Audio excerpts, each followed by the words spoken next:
Welcome to round 3 of the My Bike Motorcycle Insurance Australian Superbike Championship presented by Motul. And we are in sunny Queensland at the 3.12 kilometre short sharp circuit where the complexity is in the simplicity of this track. Yep, it's Queensland Raceway. And with me now is ASBK champ and World Endurance champ Steve Martin. Steve, we are back at the paperclip and this place holds some pretty fond racing memories for you. Oh, absolutely. Quite a long time ago, Kate, I ditched down on the podium here. It was a fantastic day. But I tell you what, 20 years later, and I've come back to this complex, and it is amazing. The pride that has been put into this place, the infrastructure's increased. I mean, you know, it's just one of the top-notch racing circuits in Australia. And let's not forget one of the closest racing circuits on the planet. Now we're coming off the back of Sydney Motorsport Park and it's been a pretty almost perfect 2 rounds for Josh Waters, who is the championship leader.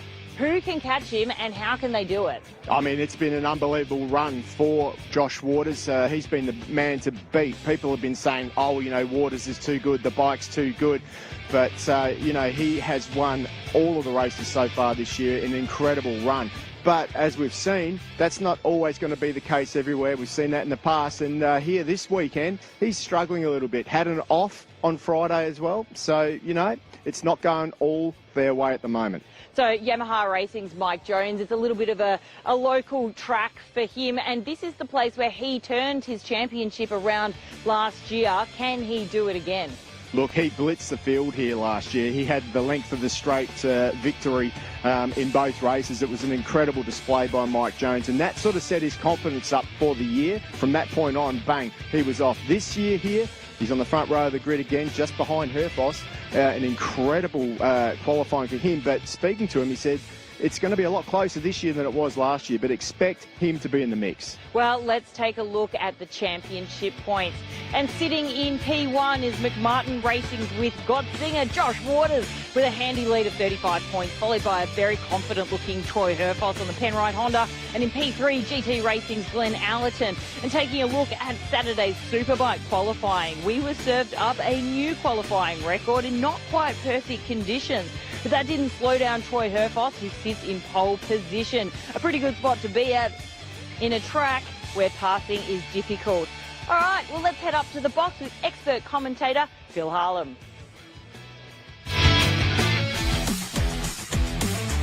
Welcome to sunny Queensland for the Honda track preview. Now, Troy, this track is a little bit special. What a track. Known as the paperclip, this track creates the best racing on the calendar. I don't think I've ever been to this track without seeing 3 or 4 guys battling for a win. It's very rare to see someone break away. It's got everything, big brakes, flowing corners. As a rider, one of the most difficult tracks to set the bike up for. Well, come on, let's go and dissect a few of those corners.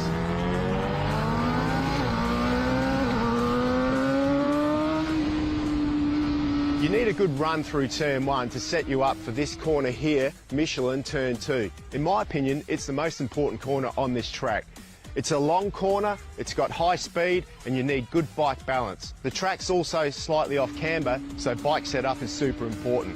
The drive out is also important here. You tuck in behind that screen, which gives you a higher top speed, gives you more chance of slipstreaming down that straight, which in turn gives you a better overtaking chance into turn 3.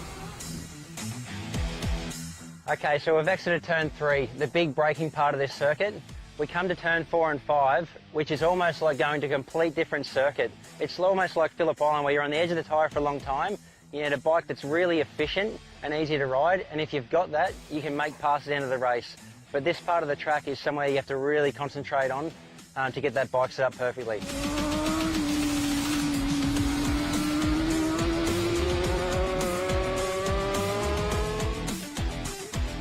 Well, when it comes down to it, Troy, this is the final corner, the one that matters.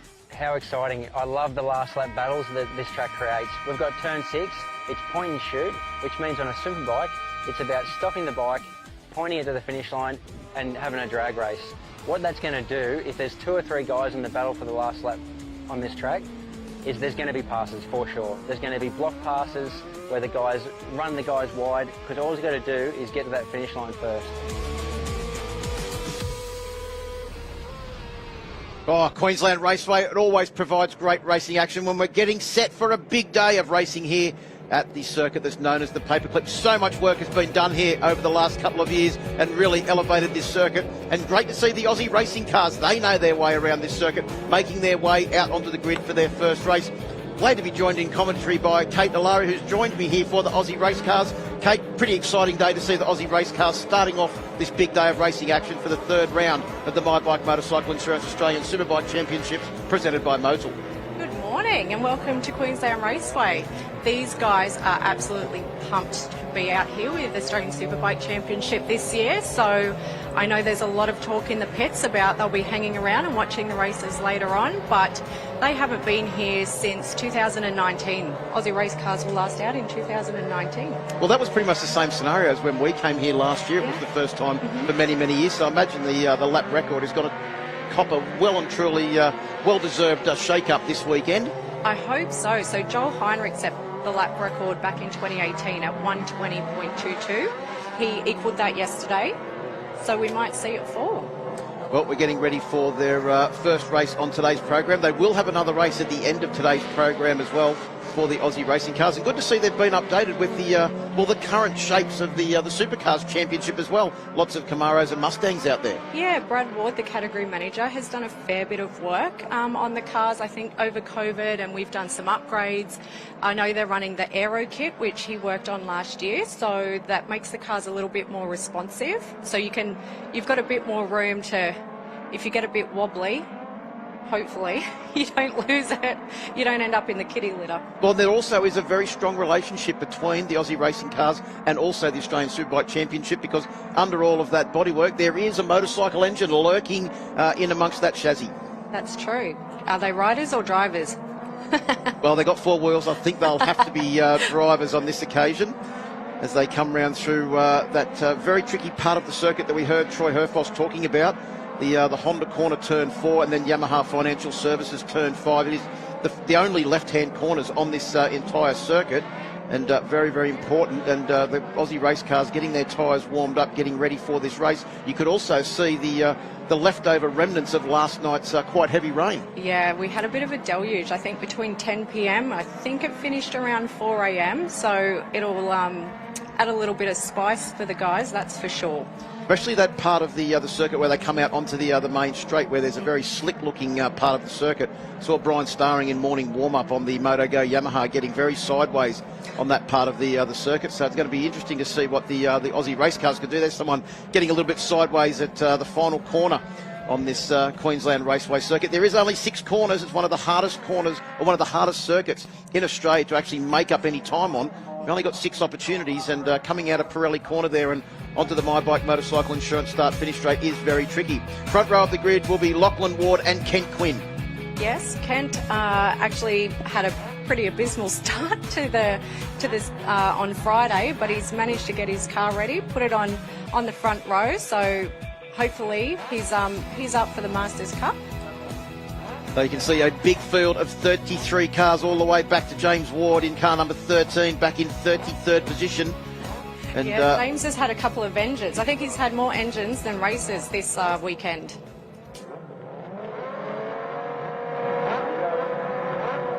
Getting ready for a race start for Aussie race cars.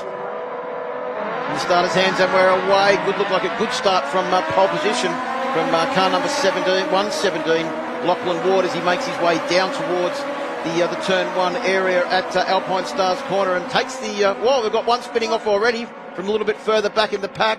Couldn't quite catch what number that was, but looks like the car is making its way back across the gravel trap, hopefully, and back on track, as we actually see car number 28 was that making its way. Kent Quinn got the one that got a good start. We've got more spinners at the exit of turn 3. Looks like there's a few rally drivers in there as well, making their way across the gravel trap. They're enjoying the kitty litter today.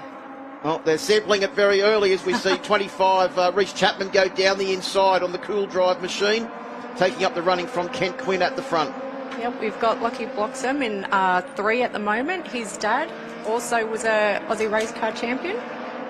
Is this Aussie race cars or go-karts? It looks like there's plenty of action. Charlotte Pointing. Yep, so she's out of the action there. It looked like on the exit of turn 3.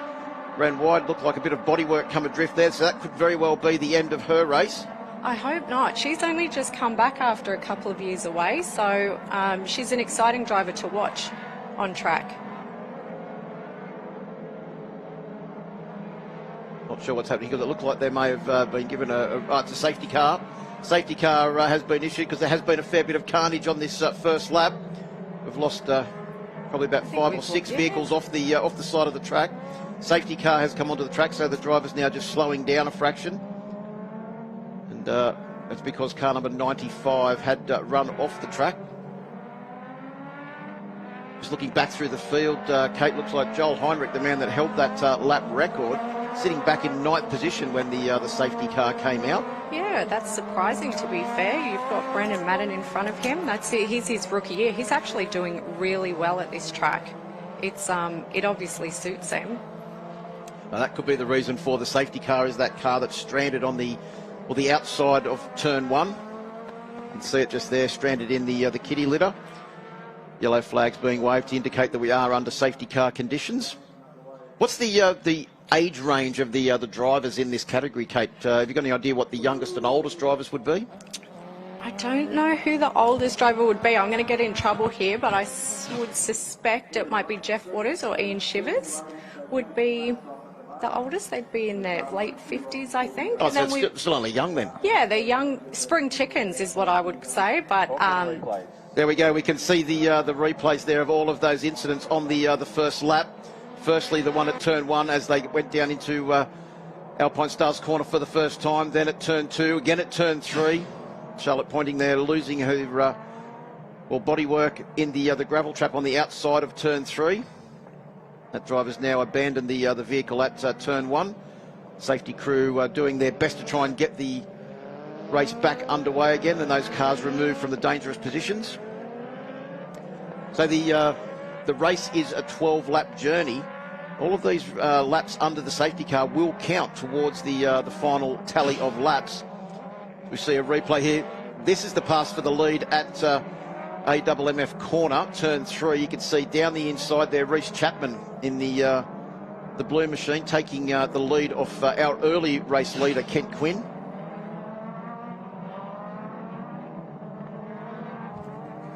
Hopefully it won't be too much longer and we can get back underway. You can see there the 52 machine just being dragged out of the gravel trap. Looks like it's quite deep in there at turn 3. Gosh, they're going to take some gravel with them. Hopefully they don't move any of that gravel from the gravel trap out onto the circuit. Looks like it's pulling out okay now. They'll be keen to get started. Nobody likes having laps under safety car. Well, the other thing is, though, too, that I imagine with all the bodywork and everything and those engines, there probably could be a chance that if they're going slow, they're going to get heating up too as well, and the tyres will be going cold, engines will be getting too hot. Yep. I know Kent was debating whether to put his cool suit on, Kent Quinn. He did decide to put it on, so he'll be happy with that decision. Steve Jackie went without. He wasn't interested. Well, he might be used to the warm conditions. Got to say, even though it is towards the end of April, it's still very warm here at Queensland Raceway. It does get very hot during the day out on the track. Once you sort of hit 8 o'clock, 8:30, it's really, really warm out there. That was car number 95, Nathan Williams, that was crashed there at turn 1. They're still trying to get his vehicle out of the gravel trap by the look of it. But what a sensational view of Queensland Raceway.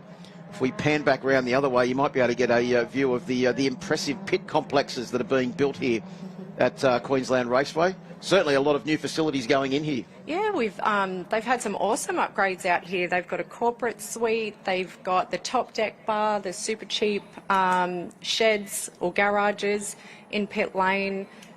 They've just opened QR go-karts out the back, brand new cafe.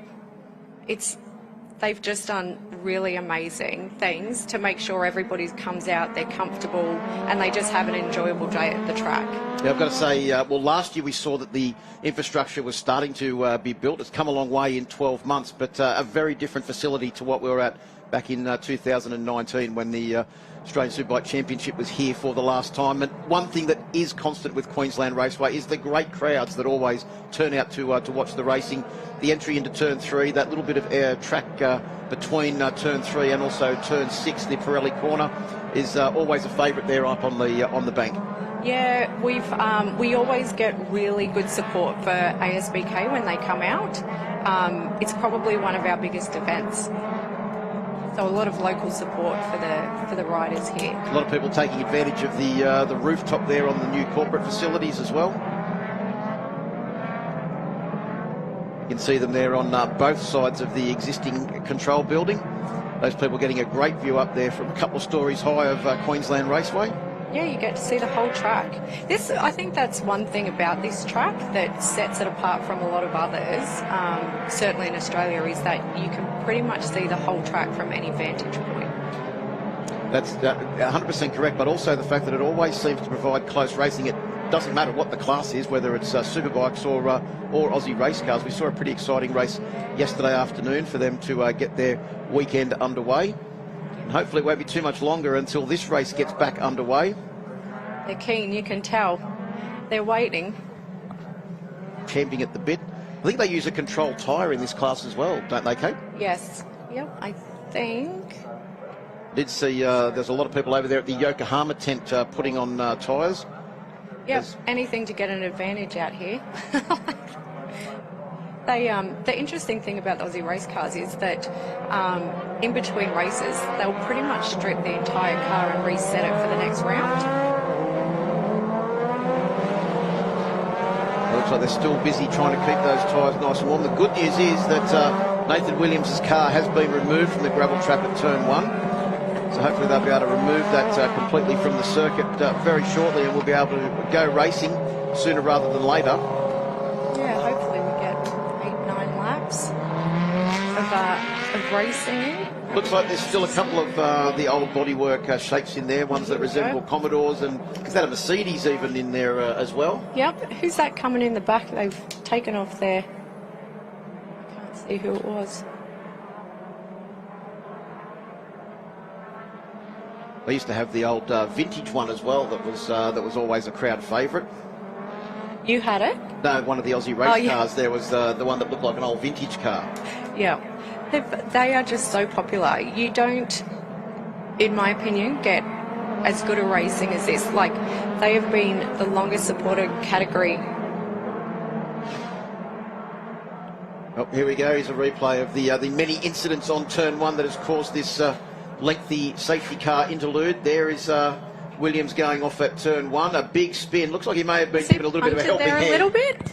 Giving a little bit of a helping hand there. A couple more going off on the exit of turn 3. 2 off way into the gravel trap, but a couple of cars spinning. And then we saw Charlotte Pointing going out there, but bodywork coming off on the gravel trap of turn 3. It looks like the safety car is speeding up a little bit, and hopefully we'll be able to go racing. Looks like the lights are off on the safety car as well, which is a good sign. Hopefully we'll see it pull into pit lane as they come round and down into Ducati corner. You can see the track still a little bit wet in some areas. The Aussie race cars will be drying up the track probably faster than what the bikes will. Yeah. So that's good news for our first ASBK class for today, which will be the Yamaha Finance R3 Cup race coming up directly after this. They're all forming up nicely now, so I think we're getting ready for a start. I wouldn't be surprised if we see Josh Anderson, Brendan Madden, Cody Garland and Joel Heinrich move up very quickly. Well, they're going to get the advantage of a slipstream in those early parts of the lap from our current race leader, Rhys Chapman, and also Kent Quinn. You do get a fair bit of slipstream down the straights at Queensland Raceway, so they'll be looking for that advantage. You can see Kyle Ensby sitting there in car number 21, trying to get the advantage as they go across the start-finish line and get the green flag from Brendan Ferrari. And into turn 1, the Alpine Stars corner for the first time. Run over a bit of tarmac there. I'm not sure if that was water or if it was smoke from everyone getting on the brakes and their tyres rubbing, but it is Rhys Chapman that leads from Kent Quinn. Kyle Ensby has moved up from 4th into a 3rd place as they go through the exit of turn 2 and up this long back straight. This is where they're going to be utilising the slipstream.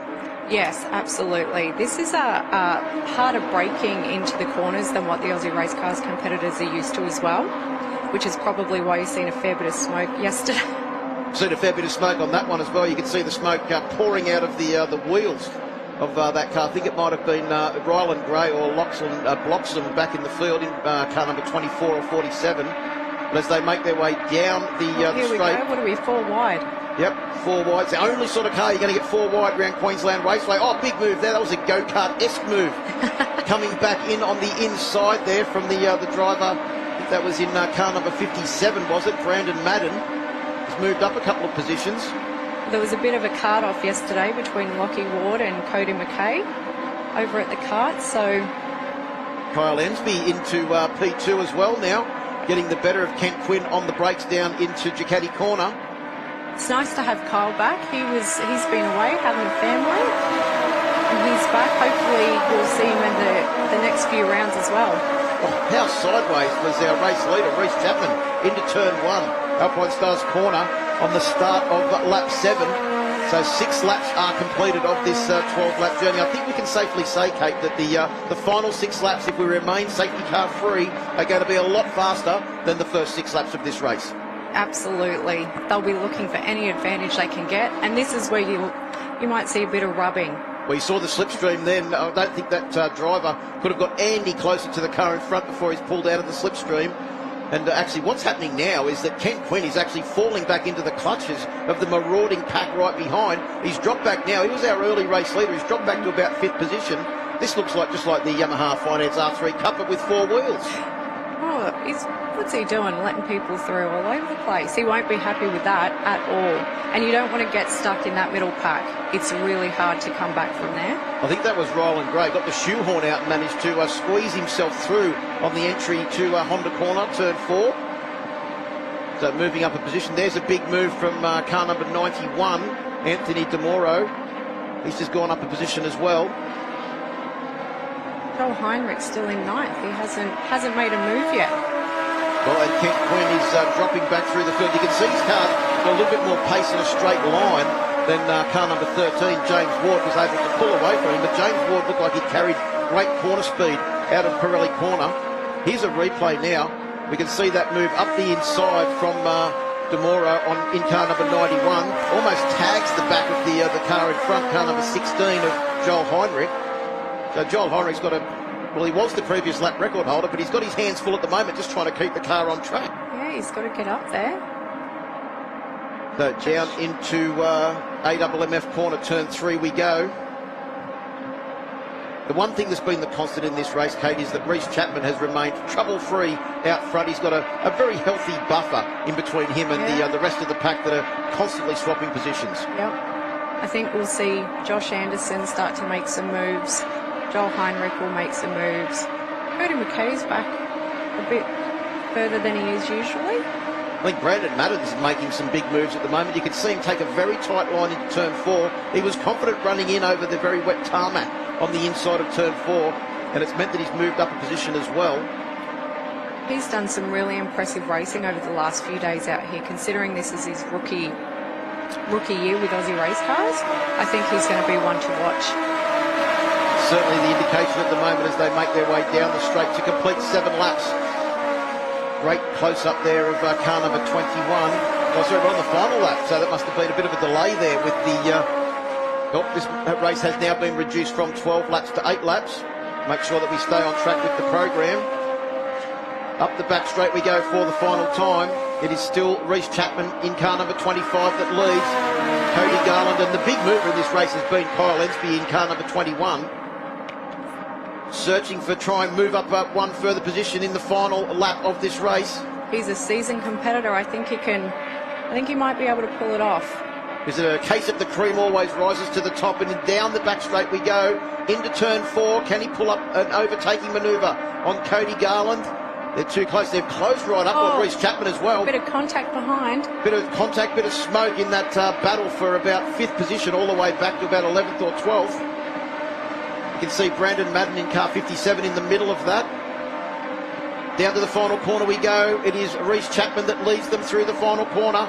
He'll get a good run out of Pirelli and head towards the finish line with Cody Garland in 2nd place and Kyle Ensby in 3rd as they take the checkered flag. A good win for Reece Chapman. About a half-second gap back to Cody Garland and Kyle Ensby. the rest of that battle pack right behind. You can see how much action there was on our timing monitor here. Pretty much everybody changed position.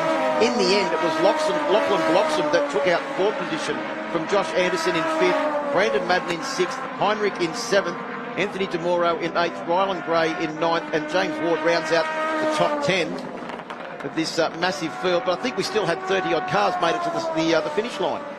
Impressive. They're an impressive category, but we didn't see anybody come close to the lap record. No, the fastest lap was at 21.625. That was done by Cody Garland on lap 7. They'll be out for blood this afternoon.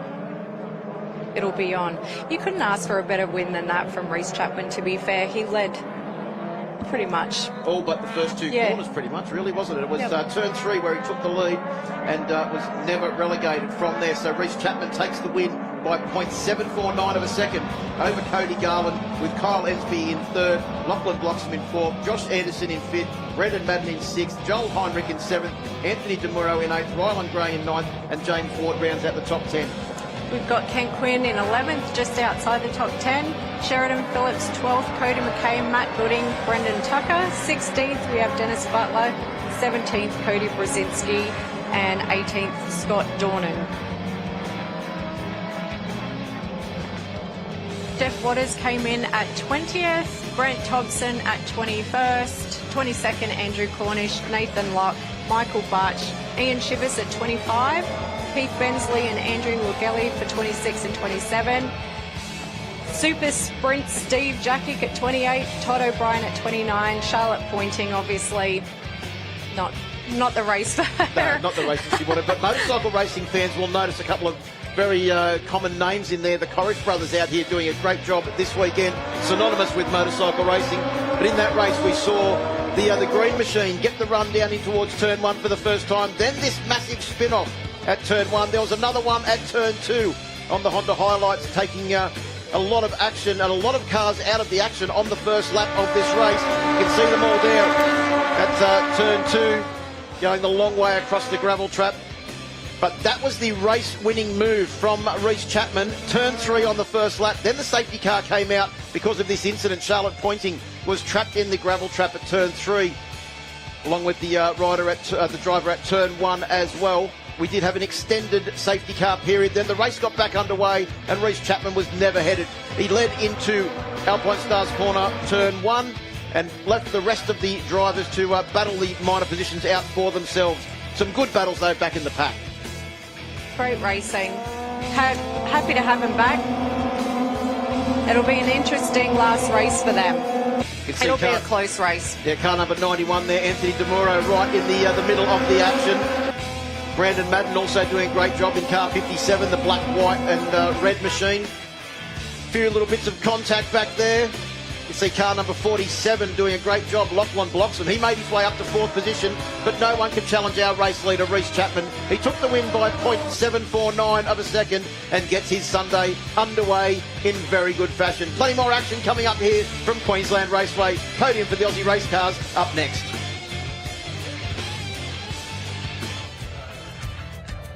At My Bike Insurance, we are motorcycle specialists. It's all in the name. We understand how important your motorcycle is to you, and because of this, we strive to provide peace of mind cover for you and your motorcycle, no matter where your bike takes you.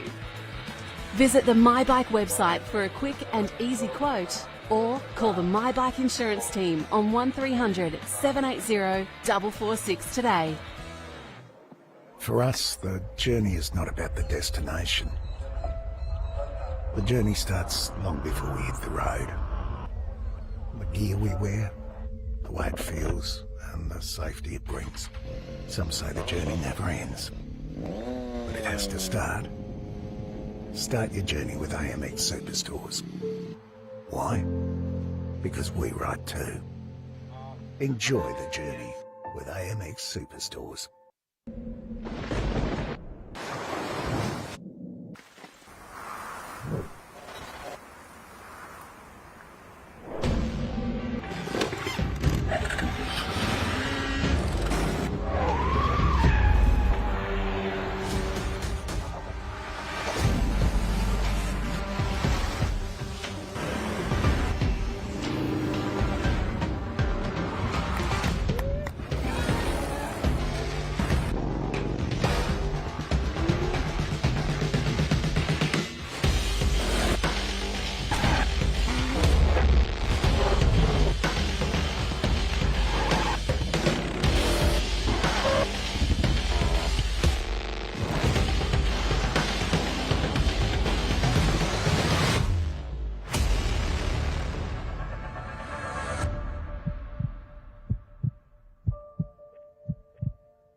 this very moment, the rider is protected, but it only takes 0.03 seconds for the sneaker to burst, 0.6 seconds for the jeans to disintegrate.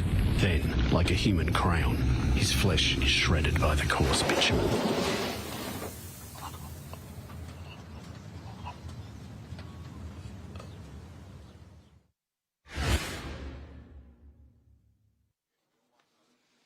Well, welcome back to Queensland Raceway, the third round of the My Bike Motorcycle Insurance Australian Superbike Championships presented by Motul at the very impressive Queensland Raceway. And KP is here with the man responsible for the huge upgrades that this circuit has seen over the last 12 months. With me is Tony Quinn, motorsport nut, entrepreneur and multiple track owner, and we are here at one of your tracks, Queensland Raceway, and it has had quite the schmick facelift. It is looking beautiful. Yeah, we've given it the treatment, and hopefully we haven't botched it up. No. From all accounts, everybody's very happy to be here.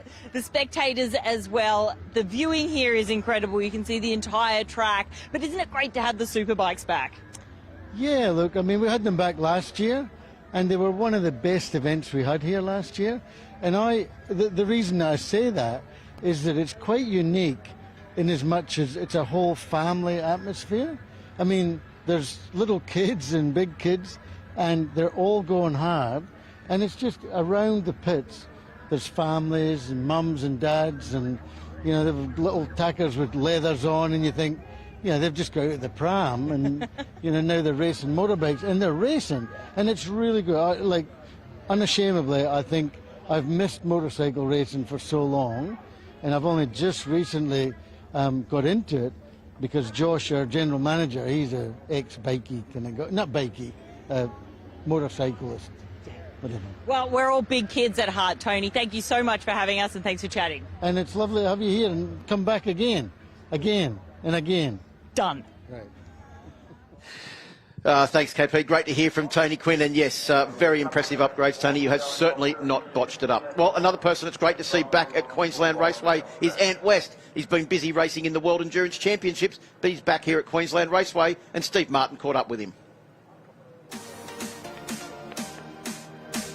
Sometimes it's easy to forget the talent that we've got in this paddock, and I'm sitting here with Anthony West, a guy that's been there and done that. He's won in 250 GP, he's won in Moto 2, he's won in World Supersport, he's been to Asia and raced, he's raced the Suzuka 8-hour, he's done a lot of stuff. I mean, Anthony, welcome back to the paddock. We're so lucky to have you racing in the paddock here in the Australian Superbike Championship. I mean, your career has been amazing. It's been an exciting career for sure. I've done a bit of everything and raced a lot of the world's best in every country. So it's been exciting, and it's nice to be back here in Australia racing the best in Australia, and these guys are fast here.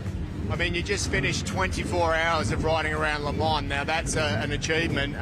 What's it like in the middle of the night at 3 o'clock? It's like hell, really. It's you'd think it'd be nice riding a motorcycle as much as you can, but by that point, the last thing you want to look at is a motorcycle. It's just cold. Everything hurts. You've done hundreds of laps around the track, thousands of gear changes and braking. Every little muscle in your body hurts.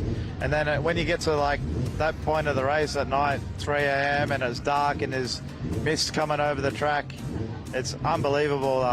The mental focus you got to have. I think that's definitely the hardest thing. So it's hard to do, and it takes me about a week to get over the race after it. You're just mentally destroyed and physically destroyed. So I'm happy I had a week to rest before I came here to race this race here at Queensland Raceway. I guess 3 or 4 years ago you came back, you had a wildcard ride on the Honda, did really well. That signalled your intentions to move back to Australia full time. You've been in a couple of different teams, but now you're with the Addicted to Track team. How's that going? Yeah, good. Queensland Raceway helped us out with some track time.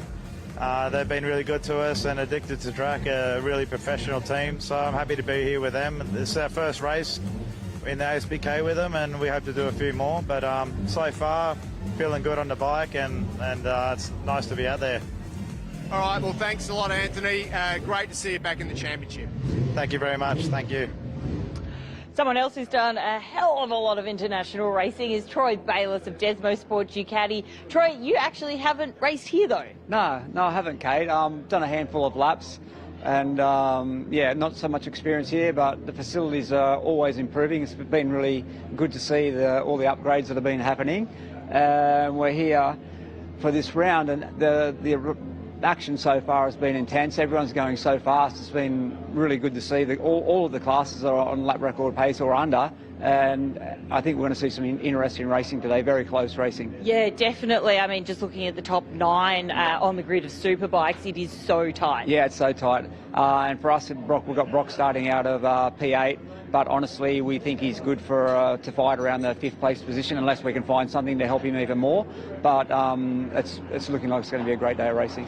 Yeah, and the sun is shining. But how is Ollie Bayliss, your son? He's overseas at the moment racing. Yeah, no, well, he's not in the best of shape at the moment. It's not bad, but he's just got a couple of busted up toes. But in spirits, he's okay, and he's looking forward to Barcelona next weekend. But I still think he's going to have a little bit of pain there. It's only been a week, but in general, he's good. Yeah, still pretty fresh. Yeah. Okay, Troy, well, we will catch up with you throughout the course of today, and we can't wait to go racing. Yeah, looking forward to it, Kate, and wishing everyone well and a good, fast day of safe racing. Yes, good words. Thanks, guys. Thanks, KP. Great to hear from the legend Troy Bayliss down there in the pits. He's been very busy this weekend with his Desmo Sport Ducati team. Plenty more action coming up here at Queensland Raceway. Yamaha Finance R3 Cup up next.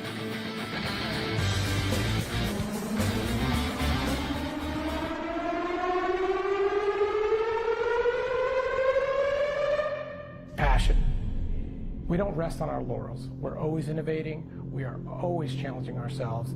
That's the number one thing.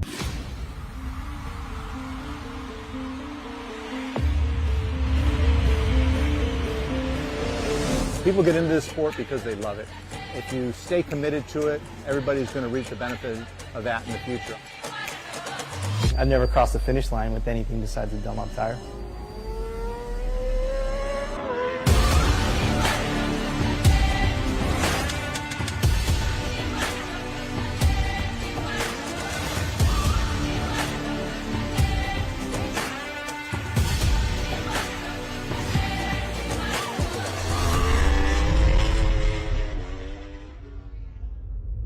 I don't love new things. I've never been one to change for change's sake, unless of course they're better. The equipment we use for a reason. We've been growing grapes on this property for over 60 years. It all started with my dad's dad. When we buy anything new around here, we want what we know works. The new Kawasaki Stockman is a good thing made even better.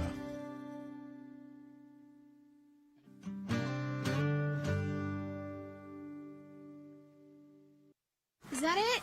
Yep, I think that's everything.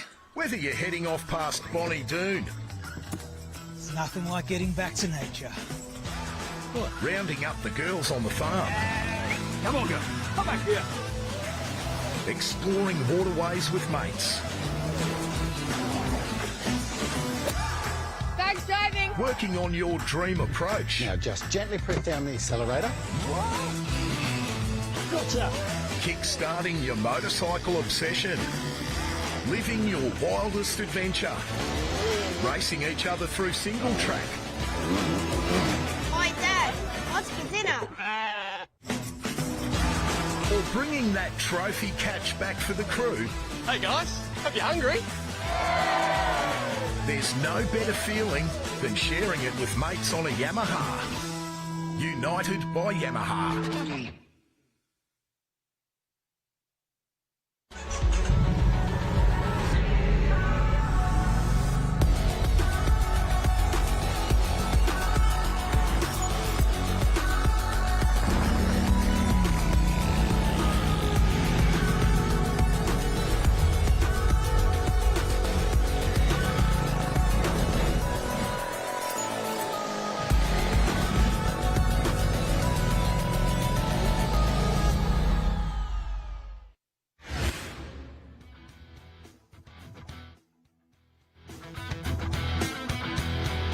And welcome back to Queensland Raceway. We are getting ready for the first two-wheeled race of the day. We've already seen the Aussie race cars but the Yamaha Finance R3 Cup is up next. But what about the Superbikes here this weekend? They have been putting on an absolute show.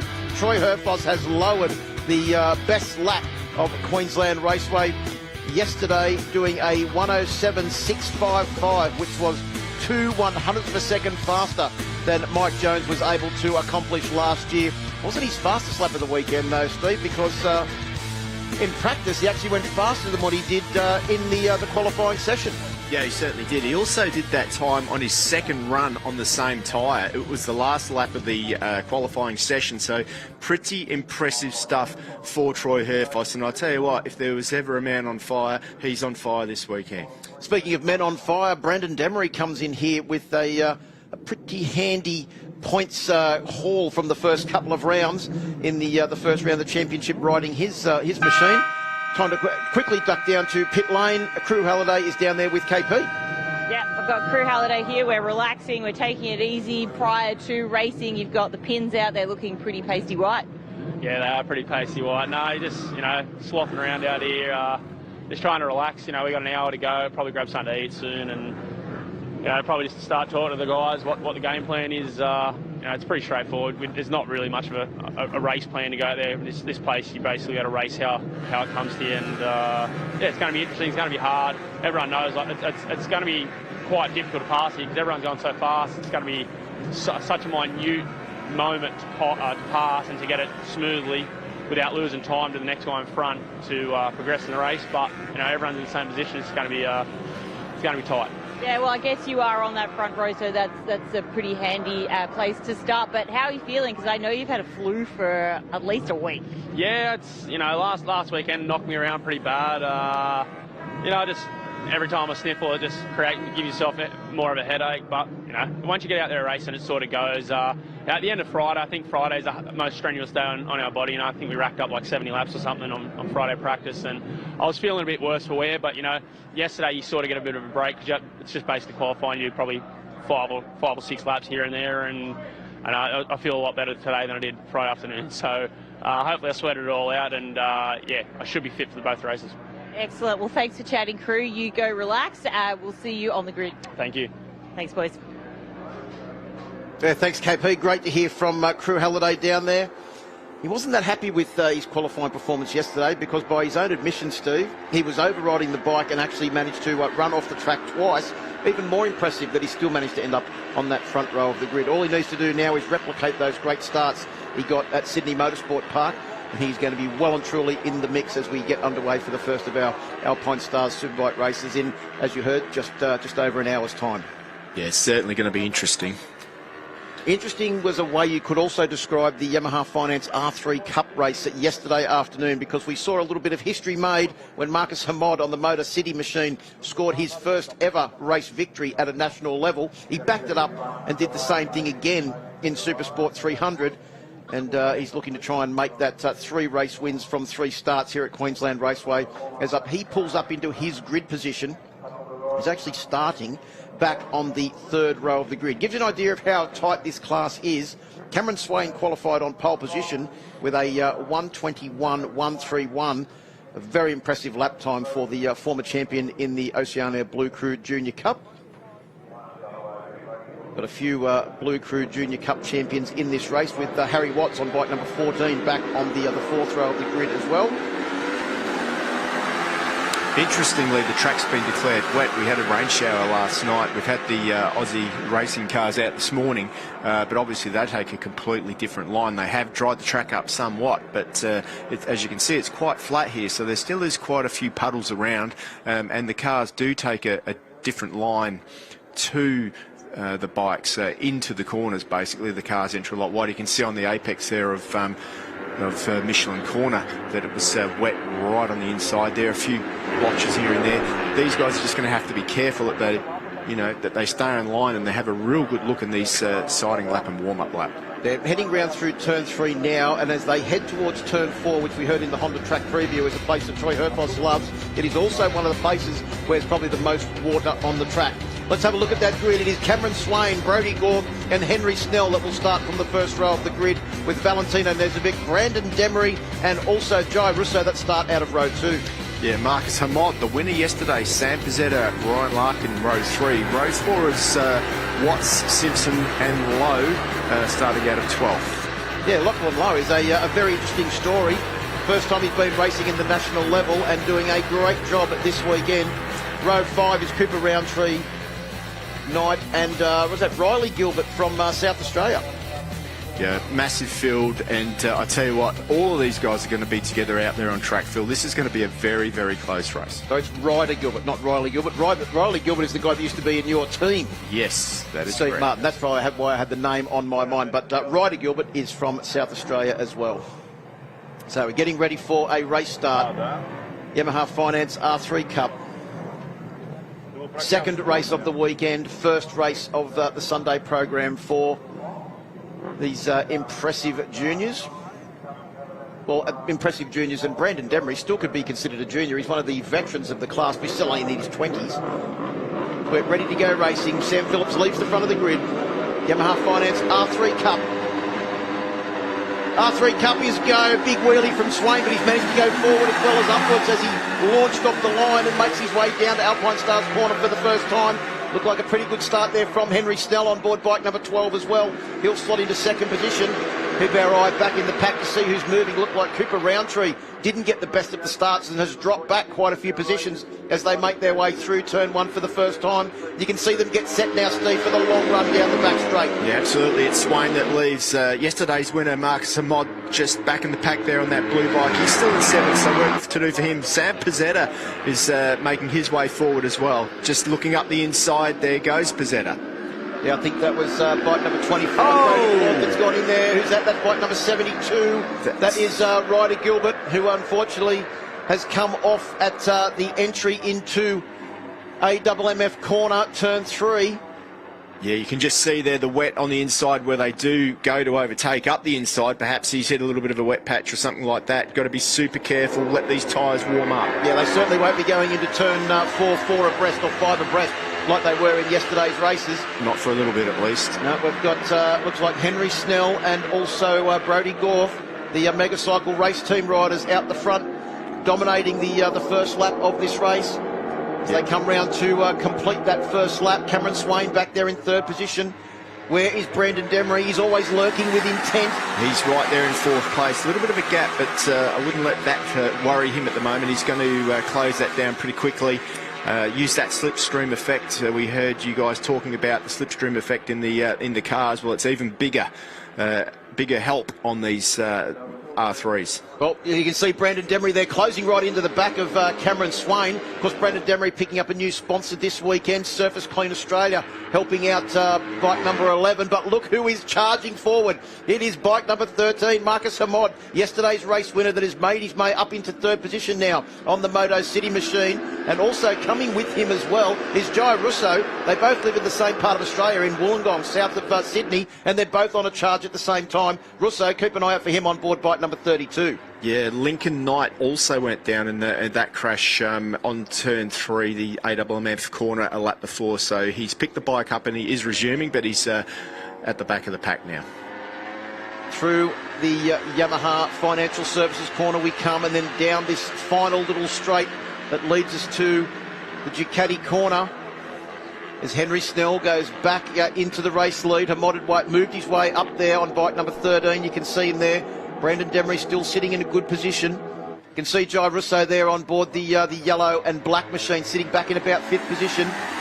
It's good to see Sam Pizzetta up there. He was really good at the end of last year. Then he seems to have gone off the boil a little bit, but he's going really good now as Demery goes through. Yeah, I think Sam Pizzetta had a big crash, and it's taken him a little while to get over the injuries from that crash. He's there now, though. Well, he's back to the front where we know that Sam Pizzetta on the Unitech racing machine can be. That's him on board bike number 51. You can see him there searching for the slipstream from the rider in front. That is Henry Snell, and Sam Pizzetta pulls out of the slipstream down the inside. Could very well go into the race lead. He's got the 2 Megacycle machines of Snell and also Gorth right behind him. Gorth moved up into 2nd position. He was in 5th as they came out of turn 2. You can see the advantage of the slipstream there, Steve. He used it to perfection. Oh, absolutely. Good job by him there.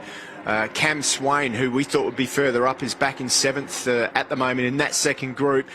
Not much overtaking opportunity into Honda there because of that, for the wet patches on the inside. You'd have to be pretty brave to try and outbrake someone there, but that will dry up through the course of the day. We've got 1.8 seconds covers the top 11 riders. In fact, 1.9 seconds covers the top 12 riders in this class. Positions change every single corner, especially here at Queensland Raceway, using the slipstream, then the long out-braking duels that we see into every corner. Brendan Demery back there in third position. Pizzetta pulls out of the slipstream of Henry Snell to lead them across the line. The other thing he just learnt there was Pizzetta, that he could come out behind somebody out of that last corner, and he got to the finish line first. So if he's sitting behind the leader on the last lap and he gets a drive like he did, he could still win the race. So it's currently Henry Snell sitting back in the pack. He was leading as they came across the line, and he's dropped back now to about... where is Henry? He's back in about 5th position on board bike number... on bike number 12. Guess who else is making their way forward? Marcus Hamad, who won both of the races yesterday, is up into that top 4 as well now on the number 13 machine there. And the man that's just sitting there letting all of these other riders carve each other up while he just sits there in a perfect position at the moment is Cameron Swain. He knows we're only on lap 4 of the 8-lap journey, and it's probably not time yet that Cam Swain's going to use that impeccable racecraft that's got him so many wins in these classes, including a dominant year in the Blue Crew Oceania Junior Cup, where racing is very much like this, to try and move his way forward. That'll come, I'd say, Steve, in the last 2 or 3 laps. Well, he's got to start thinking about it, in my opinion, with 4 laps to go. He's got a decent amount of guys to pass. That's like, it's every time that if he stays in that position, it's like almost 1 or 2 guys a lap that he's got to pass if he wants to win this one. Cooper Roundtree's also in this group on board bike number 57. You can see him there just behind Brodie Gorf as they make their way down the straight. I love seeing them all go for the massive twist of the throttle there too. Reminds me of Robbie Bugden racing here at Queensland Raceway many years ago, where he almost ripped the right handlebar off the Suzuki Superbike as he was trying to get the better of all the rest of the competitors and put on a great show in front of his home Queensland fans. It looks like that incident that we had earlier on in the race where 72 and 222 both went down. Those bikes collided together, so there'll be an investigation after the race to determine what the issue was there. Right, the group behind this lead group that is now 8 riders covered by 0.6 of a second is Ryan Larkin, Geordie Simpson and Valentino Nezovic, and they're only covered by a couple of tenths of a second. You can see there's that little gap back to the next group, but we have got an 8-bike freight train now making its way down towards Honda Corner. You can see them pan out, staying well and truly away from those wet slick patches on the inside of the circuit. Yeah, definitely a lot of overtaking done there throughout the weekend, but not this morning at the moment. But it is Marcus Hamad who leads the way. Coming round to complete 5 laps of this 8-lap race. Hamad settles back into second position as Brendan Demery goes back into the lead. We mentioned Surface Clean Australia. Good to see out-of-industry sponsors jumping on board and supporting these young riders as well, as Hamad pulls out of the slipstream on the Moto City machine. Also, Marcus Hamad doing double duty here this weekend, racing in Supersport 300 and Yamaha Finance R3 Cup, but also jumping on board a Supersport machine for the first time. Well, it's incredible, isn't it? He's definitely going to be a busy boy out there. It is a physical circuit here in the braking area. It requires a lot of concentration to get it right, and to have that diversity of bikes. It's it's a big ask, but it's working out for him. Henry Snell and also Sam Pizzetta trying to use the slipstream as much as they can. All it did was just draw them closer to our 2 lead riders, Hamad and Demery. You can see Cameron Swain has taken your advice, Steve. He's starting to make his way forward now. He's up into 5th position, so he's moved forward 3 positions over the last lap and a half or so. That charge has started for Cameron Swain on board bike number 26. We make our way through Honda Corner. You can see that 8-bike freight train almost nose to tail. Very flowing part of the circuit there. You have to keep your mid-corner speed up, and it really does determine the speed down this short back straight and into the final corner on this circuit. So Demery leads. Snell gets pushed wide by Hamad coming through. You can see. Go on. The next rider through is Brodie Gorf and then Cameron Swain. You can definitely see all the different lines into that final corner as well, Phil. They're like, you can go tight, you can go wide, and these guys will be trying different variations because who knows which line they're going to have to take on that final lap. Well, you saw yesterday that was the strange line that everyone thought that Marcus Hamad had taken, but it was the one that got him the drive out of the corner and got him to the line first.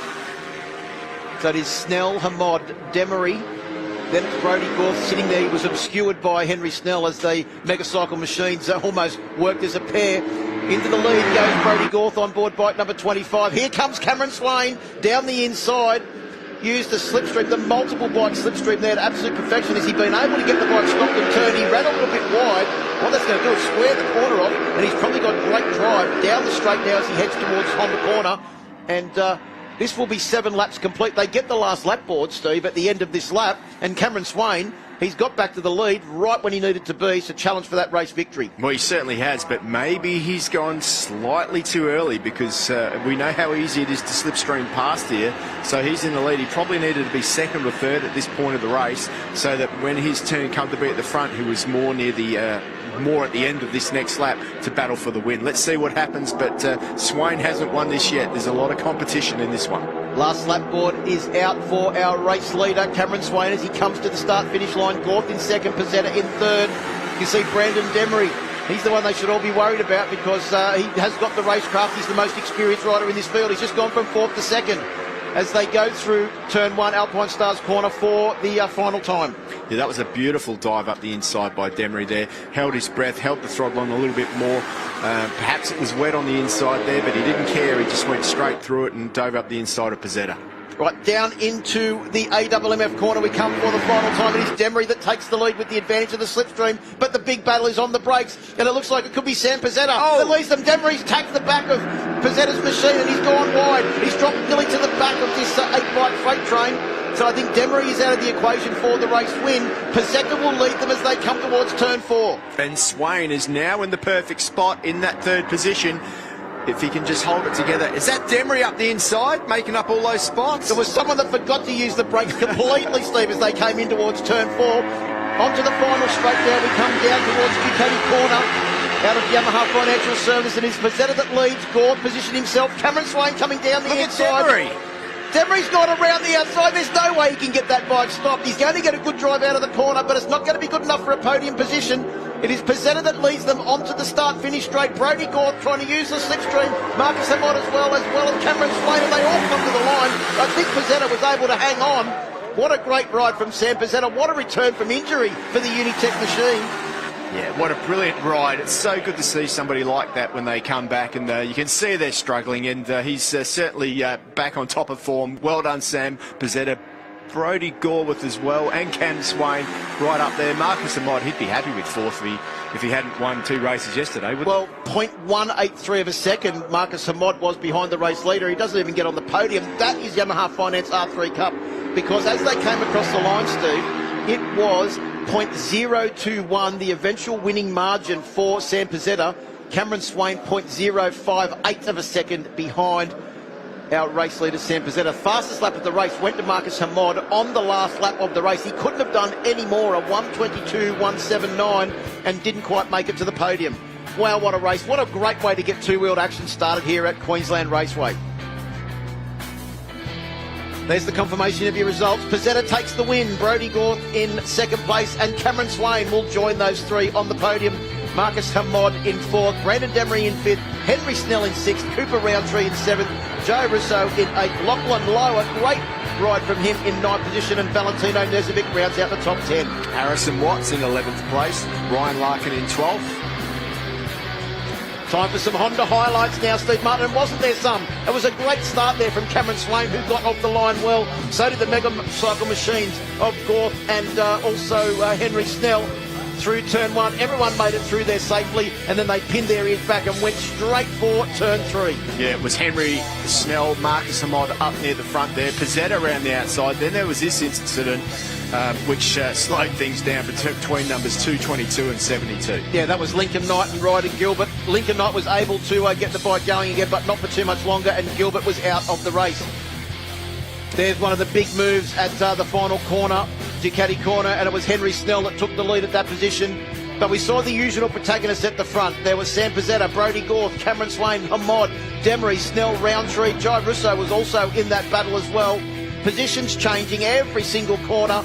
but the one constant was that there was a couple of guys at the front that were always just in there until later in the race when Cameron Swain charged his way forward from the back of this pack. Yeah, Marcus Amod, the winner from yesterday, moved his way forward too and took the lead late in the race, and I bet he was feeling pretty good at this point, but Snell through the big fast turn 1 here, Alpine Stars corner, gets it a little bit out of shape. Well, it was the second last lap we saw Cameron Swain rise to the lead, and you thought that he may have gone a fraction too early, but maybe it was all part of his cunning plan because he was able to get into a good position there, but you saw Brandon Demery have a bit of a touch there with the back of Pizzetta's machine. Then this manoeuvre where he came back on the inside, almost forgetting to use the brakes, and he tried it again at the final corner, just went in way too deep. He was able to get the bike stopped and turned, but just missed out on the podium. It was the South Australian, though, Sam Pizzetta, that led out of the final corner and was amazingly able to hold off the charge from Brodie Gorth and Cameron Swain to take the win by 0.021 of a second.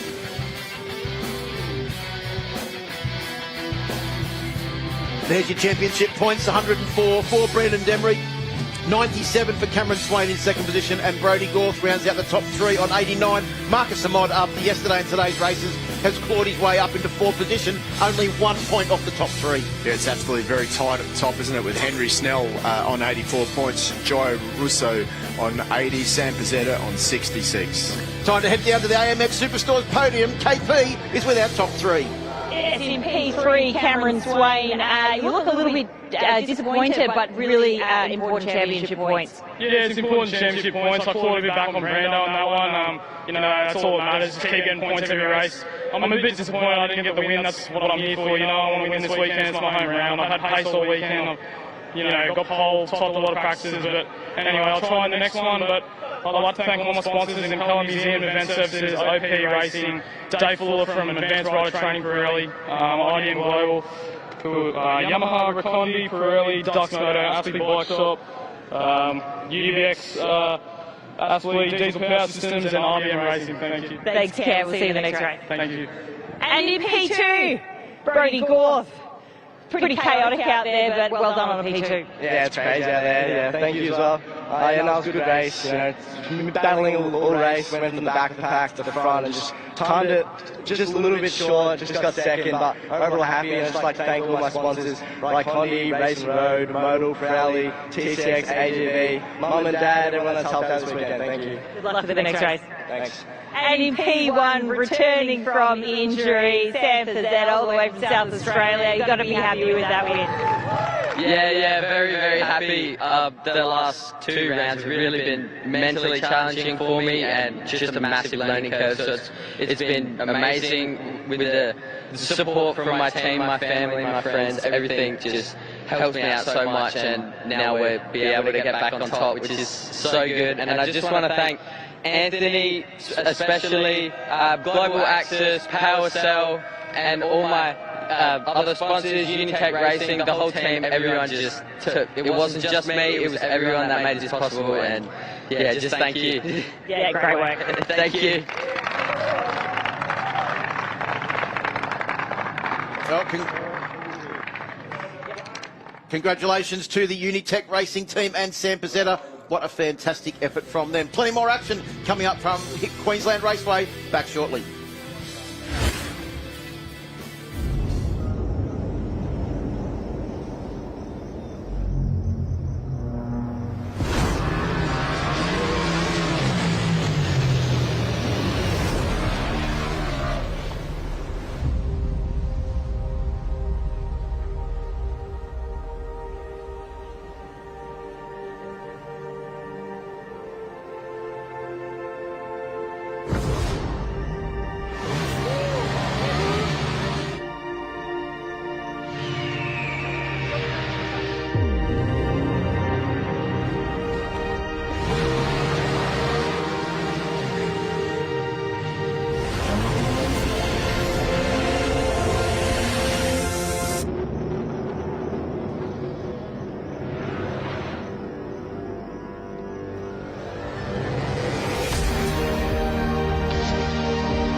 Well, welcome back to Queensland Raceway. We are getting ready for Michelin Supersport, and this weekend, Steve Martin, I am so happy because the Michelin Supersport has got one of the largest fields that we've seen for quite some time in this very impressive class. There's a lot of young men in a hurry to try and make a name in this class, and then hopefully not too much longer, and we will see them in Alpine Stars Superbike. But one of them made an immediate impact at the last round in only his second round of the championship. Took his first ever race win. He's now qualified on pole position. What this kid is capable of in the future is anyone's guess. Speaking, of course, of Cameron Dunker. Yeah, incredible run for him just to jump on that bike after riding an R3. Massive difference between those bikes, and to put it in front of 26 competitors here this weekend getting his first pole position, you've got to think that he's in with a massive chance to take this one out, but it's pretty tight at the top there, Phil. It is certainly very, very tight, but he also beat the whole time from Tom Edwards last year, which is very impressive. Tom Edwards is actually overseas racing in the World Championships now. So Cameron Dunker did a very good job yesterday. Also doing a great job was those riders that joined him on the front row of the grid. Tom Bramich, who's been fast all weekend on board the Apex Group Bear Bird machine. And also the man that's always there, Ty Lynch, the South Australian. Good to see Ty with a smile on his face and riding relatively uninjured. All of those riders are down on the grid. So is KP. Yes, I'm with Ollie Simpson here. So, Ollie, you're a South Australian boy. It's great to have you here. You're sitting in P2 in the championship, but you're looking quite strong. How do you think you can go this weekend? Can you take the championship lead this weekend? Oh, well, that's definitely the plan for the end of the race today. Yeah, I'm feeling strong around the track. I've done a few laps around here. Should be interesting to see how the race goes, 14 laps. My race pace is quite good in practice, so I'm confident, so we'll see how we go. Great, okay, good luck out there. Thank you. All right, we're going to move on to P5 on the grid, Jack Passfield. Sorry, mate. Jack, you haven't actually raced here before, have you? Yeah, no, so it's a big learning curve, but we seem to be doing all right. Sam and the Stay Upright team have done a good job setting up the bike and giving me a good package, so hopefully we can learn a little bit from the front guys in this race and go with them. And what do you think about this track in terms of your take on it, the hard braking, the aggressive acceleration? Yeah, it's good. The braking should allow some good overtakes, but it's very simple, but at the same time it's tricky. It's strange to sort of explain, but I think because it's so simple, it's hard to find that last little bit of time. But yeah, it should be a really close race because the top 10 are really tight. Definitely. Well, good luck out there. Thank you. And we're going to move on to P6 on the grid. Crazy Jake Farnson. Now, you haven't actually raced here either, have you? No, I've never raced here. I've barely done any laps around here, so I'm really happy to be P6 on the grid with a really good personal best lap time. Yeah, now tell us about your setup, because I know you were changing a few things, but you were really kind of enjoying that hard braking and the aggressive acceleration. Yeah, look, so this weekend I'm on my spare bike. Unfortunately, the main bike broke down, had a gearbox problem. So yeah, I am enjoying the setup. Hard braking is one of my favourite things to do on a motorcycle, so this track does suit me quite well. Excellent. Well, we wish you the best of luck out there. Go get him. Thank you. Thanks, boys. Thanks very much, Kate. Great to hear from those riders down there on the grid. And yeah, poor old Jake Farnsworth has had a difficult weekend, had a gear selector issue with his number one bike. He's on the spare bike here this weekend, but the team's done a great job to get that spare bike set up extremely well and to qualify on the second row of the grid in this field. That's a pretty impressive effort, Steve, when you've sort of not had things go your way all weekend. Tom Bramich there on screen at the moment. He's in a bit of a purple patch, finding some good speed around this circuit. Expect him to be up near the front. He was 1/10 off of that record pace. Ty Lynch there leads the championship at the moment with 82 points, and I'm sure that he's going to want to extend that lead if he can. Yeah, well, Ty Lynch is very, very good on the brakes, so he'll be one to watch, especially down into the AMMF corner, which is at the end of the longest straight here at Queensland Raceway, where they're heading in there the fastest. Keep your eye on Tom Bramich as well. He's been at the top in pretty much every practice and qualifying session that we've had. If he's not fastest, he's been second fastest and doing a really good job on the Apex Group machine. Yeah, he just missed out by one lap on getting that pole position, unfortunately for him. But, you know, you've got to be good to beat Cameron Dunker. But in the race, it's going to be who can put it together. As we heard Jake Farnsworth say, you've got to be so perfect around this track. You make one mistake, it's hard to make that time back. Also great to see the whole Simpson family out here this weekend. Of course, Ollie in this one, Mitch and Geordie racing in Supersport 300 and R3 Cup as well. doing a great job. They're very easy to pick out on track, aren't they, with their yellow livery? And I see Ollie's also got the bright yellow helmet, so he'll be a standout in this field as well. A little bit further back in the field, Dallas Skier, Jonathan Nalos and Hayden Nelson back on row 4. Big names all the way back in the field. In fact, we've got Jack Favell doing a great job on board one of the only Hondas in the field, along with Reece Orchard and Aidan Wagner back in the Supersport Championship as well. Great to see a rider that's had so much success in Australia getting back out there and supporting the Supersport category. Yeah, well, if you're in front of Aidan Wagner, you know that you know how to ride. So he's definitely a good guy. Back down on the grid with Kate. Yeah, I've got Max Stove here now. Max, you are checking out Cameron Dunker, just making sure everything's looking pretty good. What do you think about his performances of recent? Because he is a rookie in this championship, this class. Yeah, he's 15 years old, you know, he's the youngest out there by a mile, and, you know, it's just so impressive what he's doing, you know, that lap that he done in qualifying on a set of tyres that's done race distance. You know, it's just so impressive, and, you know, I'm proud of him and so is everyone else in the team, so, you know, can't applaud him enough for it. Well, you go get ready for your Superbike race and we'll see you out there. Thank you very much. Thanks, Kate. Great to hear from Max. Of course, him and Cameron Dunker do a lot of training together, training at the gym every morning. So they're certainly on an upward trajectory with Max qualifying on the second row of the grid in the Alpine Stars Superbike category. He'll be up next as our Alpine Stars Superbike riders are getting ready now.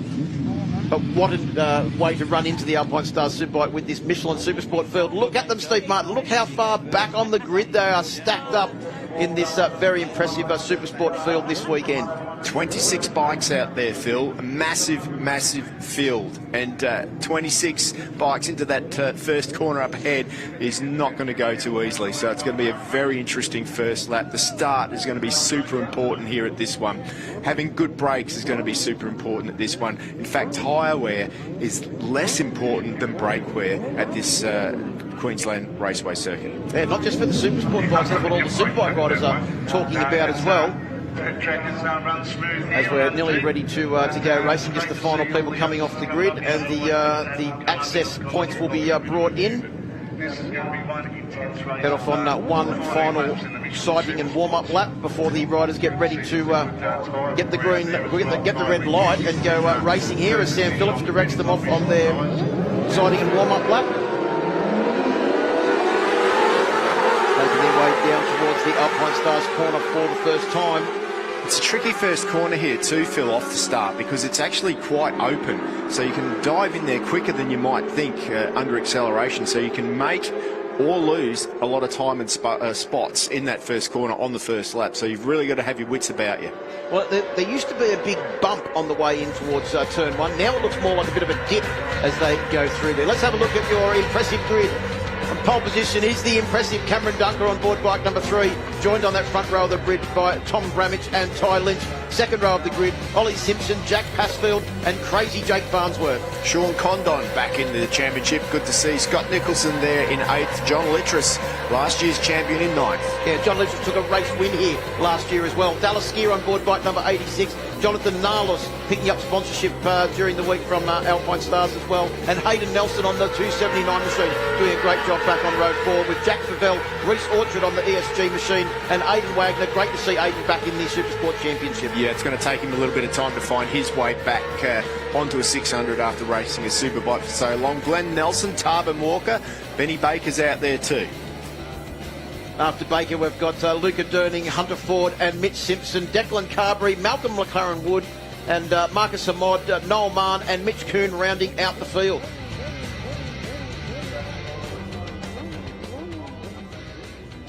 So, ready to go racing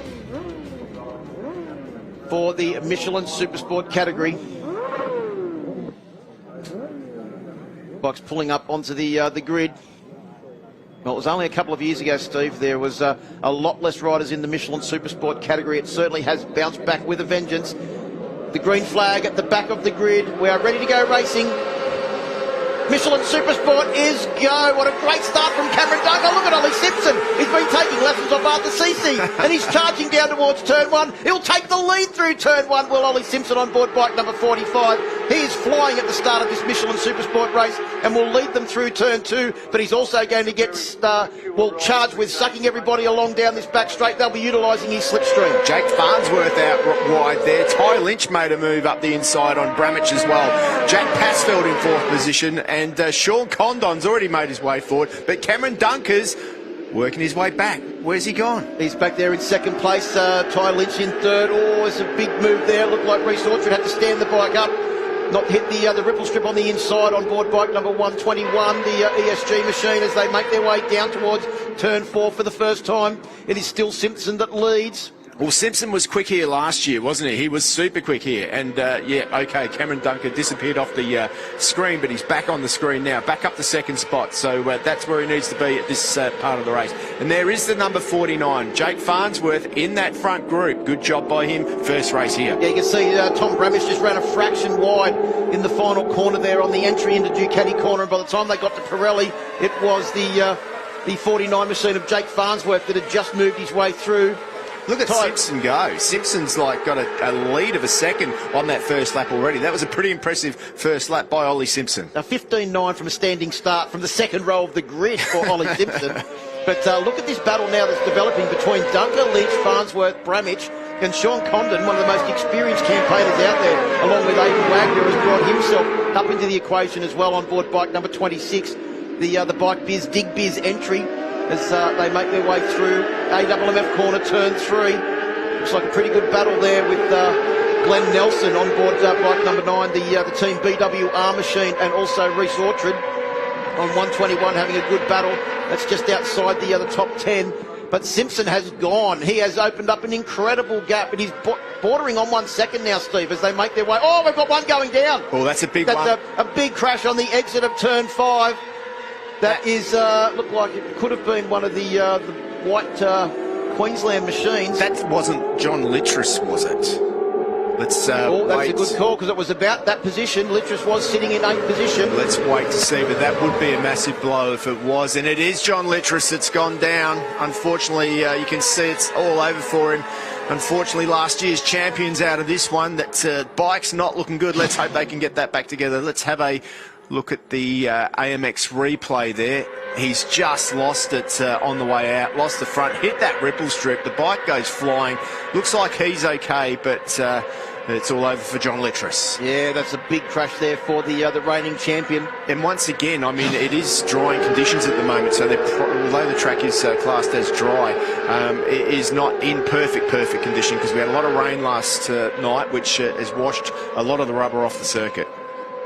So Littris has crashed, but he is up. That is the good news, as Ollie Simpson continues to lead. That lead has been brought back a fraction, in fact, Steve. Now it's under 0.9 of a second. The fastest man on the first flying lap was, in fact, Jake Farnsworth, with a 1:11.624. Look at Farnsworth up the inside. What a move. Excuse me, Cameron, coming through, and that's Jake Farnsworth. He's getting all crazy. He said he loves the late braking, and that's exactly what he can do here at Queensland Raceway. He's had a very difficult weekend with that gear selector issue on his number 1 bike, but what a way to bounce back on the number 2 machine. I saw him this morning. He was full of confidence, and look at this out-braking manoeuvre. He came from a long way back to go up the inside of Dunker. Yeah, AMX replay there. What a massive out-braking manoeuvre that was. And it's just tightening up a little bit the front there. Bramich with work to do. Did you see Ty Lynch getting a little bit squirrely on the way out of turn 2 and onto the back straight there? In fact, he's got the better of Cameron Dunker, who's probably still trying to come to terms with that move from Jake Farnsworth at Ducati corner, turn 6, as they make their way down the back straight now and into a Honda corner. Simpson has managed to pull out a little bit, and the lead is out to 1.1 seconds over Jake Farnsworth, who is certainly on a charge. It'll be interesting to see as when they come round to the start-finish line how much Farnsworth has been. Oh, Ty Lynch has gone out. Farnsworth. Farnsworth has gone down, but Ty Lynch did a great job to try and avoid a stricken Jake Farnsworth, who looks like he may have just got on the gas a little bit too hard out of turn 5. Man, he was riding hard. You've got to give it to him. He was really riding hard, and he didn't get away with that one. So that means that Lynch has now moved up into 2nd position. So championship leader Ty Lynch, the South Australian on board bike number 85, the Unitech machine, is up into 2nd position with Cameron Dunker, race winner from the last round at Sydney Motorsport Park. There you go. Look at Ty Lynch, how he managed to get the quick reaction happening, and then also, I couldn't see who that was, Steve, that also did a great job. All of them did a great job to avoid Jake Farnsworth. That was Sean Condon. No, absolutely. Incredible to see. So, great job there from all of those riders. I think Scott Nicholson... that's Declan Carberry's run-off as well there. So a bit of a mistake there for the young South Australian guy having his first ride at this circuit. Was that, I think that was turn 3, was it? It looked like it, but these guys are really riding on the ragged edge at the moment. Another one wide there, I thought I saw. Yeah, someone very wide on the way into a Honda corner. In fact, it's Tom Bramich. Oh, no! Tom Bramich is slipping back down the field. There's Declan Carberry. That's turn 2. Yeah, I think on the AMX Superstores replay. Lucky to get away with that one was That's fast. Declan. Yeah, it's super fast. I know, I've crashed there before. So Tom Bramich has disappeared off the timing screens. We can't see the Apex Group machine out there. Not sure where Tom's crashed. We did see a rider running wide on the entry into Honda corner turn 4. But it looked a little strange. It's almost like he missed a gear. So let's hope that he can regroup. But it doesn't look like it. He's falling down the slots. He's in 12th at the moment, unfortunately, for Bramich. So out onto the back straight we go. Nicholson on board bike number 39, getting a little bit squirrely there as well. So we've got Ollie Simpson leading by 2.6 seconds over Cameron Dunker, who's back up into second position. Ty Lynch has dropped back to third. Good to see Evolution Sports Group, Dynoverk's rider as well, up as we have a look at the AMX replay there. Scotty Nicholson diving up the inside of, outside of Jack Passfield. That was a pretty good move. Yeah, Passfield just having to give way to a hard-charging Nicholson there. Nicholson is working his way forward, isn't he? He certainly is. He's up to 5th position now. And the rider in front is Sean Condon, who we're watching there on board bike number 26. Well, you knew Condon was going to make his way forward, didn't you? He always does. He doesn't qualify the best, but when it comes time to racing, that very experienced man from Western Sydney is always going to be well and truly in the mix. He would have ridden here before, unlike a lot of the Super Sport riders. Yeah, he would have ridden here many years ago as well. But I was just saying before, Reece Outred making his comeback to the championship in the top 10 at the moment. Yeah, he's got that ESG machine up into 9th position, right behind, or right in front of at the moment, Glenn Nelson, who's been having a race-long battle with at the moment. We go back to our, there it is, actually, there's Tom Bramich right in the middle of that battle as well. So I think your prediction of a missed gear could possibly be right on the money, Steve, because he ran wide in turn 4, but he's able to get the bike going again. You can see he's putting a lot of pressure on the brakes there, trying to find a way past the very rapid Reece Orchard on the Dynoverk's ESG machine. Yeah, it's, Bramich... whether it was a little bit of pressure there, missed a gear, whatever it was, he's got to make a move up the inside there. Good move by him. He's making his way forward, but he'll be ruining what could have been because he's been fast all weekend, up into 9th at the moment. Yeah, good work, Tom, moving his way forward after that issue before. Unfortunately for Jonathan Nalos, his race has ended early. He's pulled back into the pits. We see Jack Favell having a big charge there on one of the very few Hondas in the field, trying to get down the inside of the very experienced Aidan Wagner. On board bike number 41. Aidan's out here with the whole family this weekend. Doing a good job as Tom Bramich just tries to hold off a very fast corner entry there for Reece Orchard on board bike number 121. Looked like he ran into turn 1 very, very quickly. But Ollie Simpson is out to a 1.6 second lead now over Cameron Dunker, who is holding down second position. And Sean Condon in 4th. Ty Lynch still holding down that 3rd. This is going to shake up the championship positions a little bit, isn't it, Steve? Because Ollie Simpson, although he was fast and consistent at the first couple of rounds, looked like he was going to be scoring more points after we saw his practice and qualifying form. That didn't translate into race results. This is a great way to start off round 3 of the championship. Absolutely. Ty Lynch, though, sitting in the box seat with that podium there, position in the top 3 at the moment. If he can continue that... that's going to help him out. That should increase his championship. But as we've seen with Tom Bramich, you make one small mistake at this place and it's all over. Dallas Skier there, sliding his way around, doing a good job in the top 7. He's been having a pretty rough weekend, actually. A little bit of a loss of confidence for him, I would say. But this is going to do wonders for him. 4.2 seconds off the lead at the moment is Skier. Glenn Richards in the box down there with him, helping him out. They've been working really hard, and Skier doing a good job out there. Yeah, doing a great job to get up into 7th position on board the 86 machine. as Ollie Simpson charging down the back straight. What's happened here, because Simpson has actually gone back into the field. He's in second position now. Cameron Dunker, I'd say that Ollie Simpson has run off the track somewhere, or he's missed a gear or something as well, because he's back into second position. Well, I'll tell you what's, like his last lap was a 1 minute 13.7 versus Cam Dunker's fastest lap, a 1:11.5. So there was some sort of issue there with Simpson. We need to keep an eye on him, because perhaps he's got some sort of tyre issue. Quick update from Kate. Yeah, actually, as that just happened to Ollie Simpson, I was just talking to his crew chief, and he's been looking really comfortable. He can stay comfortably in the 11s. He's only actually done one race here before, so yeah, we'll just update. Well, let's hope that he can stick with Dunker, but I'll tell you what, Dunker's put his head down now and leads away, and he looks very smooth on that 600 out front.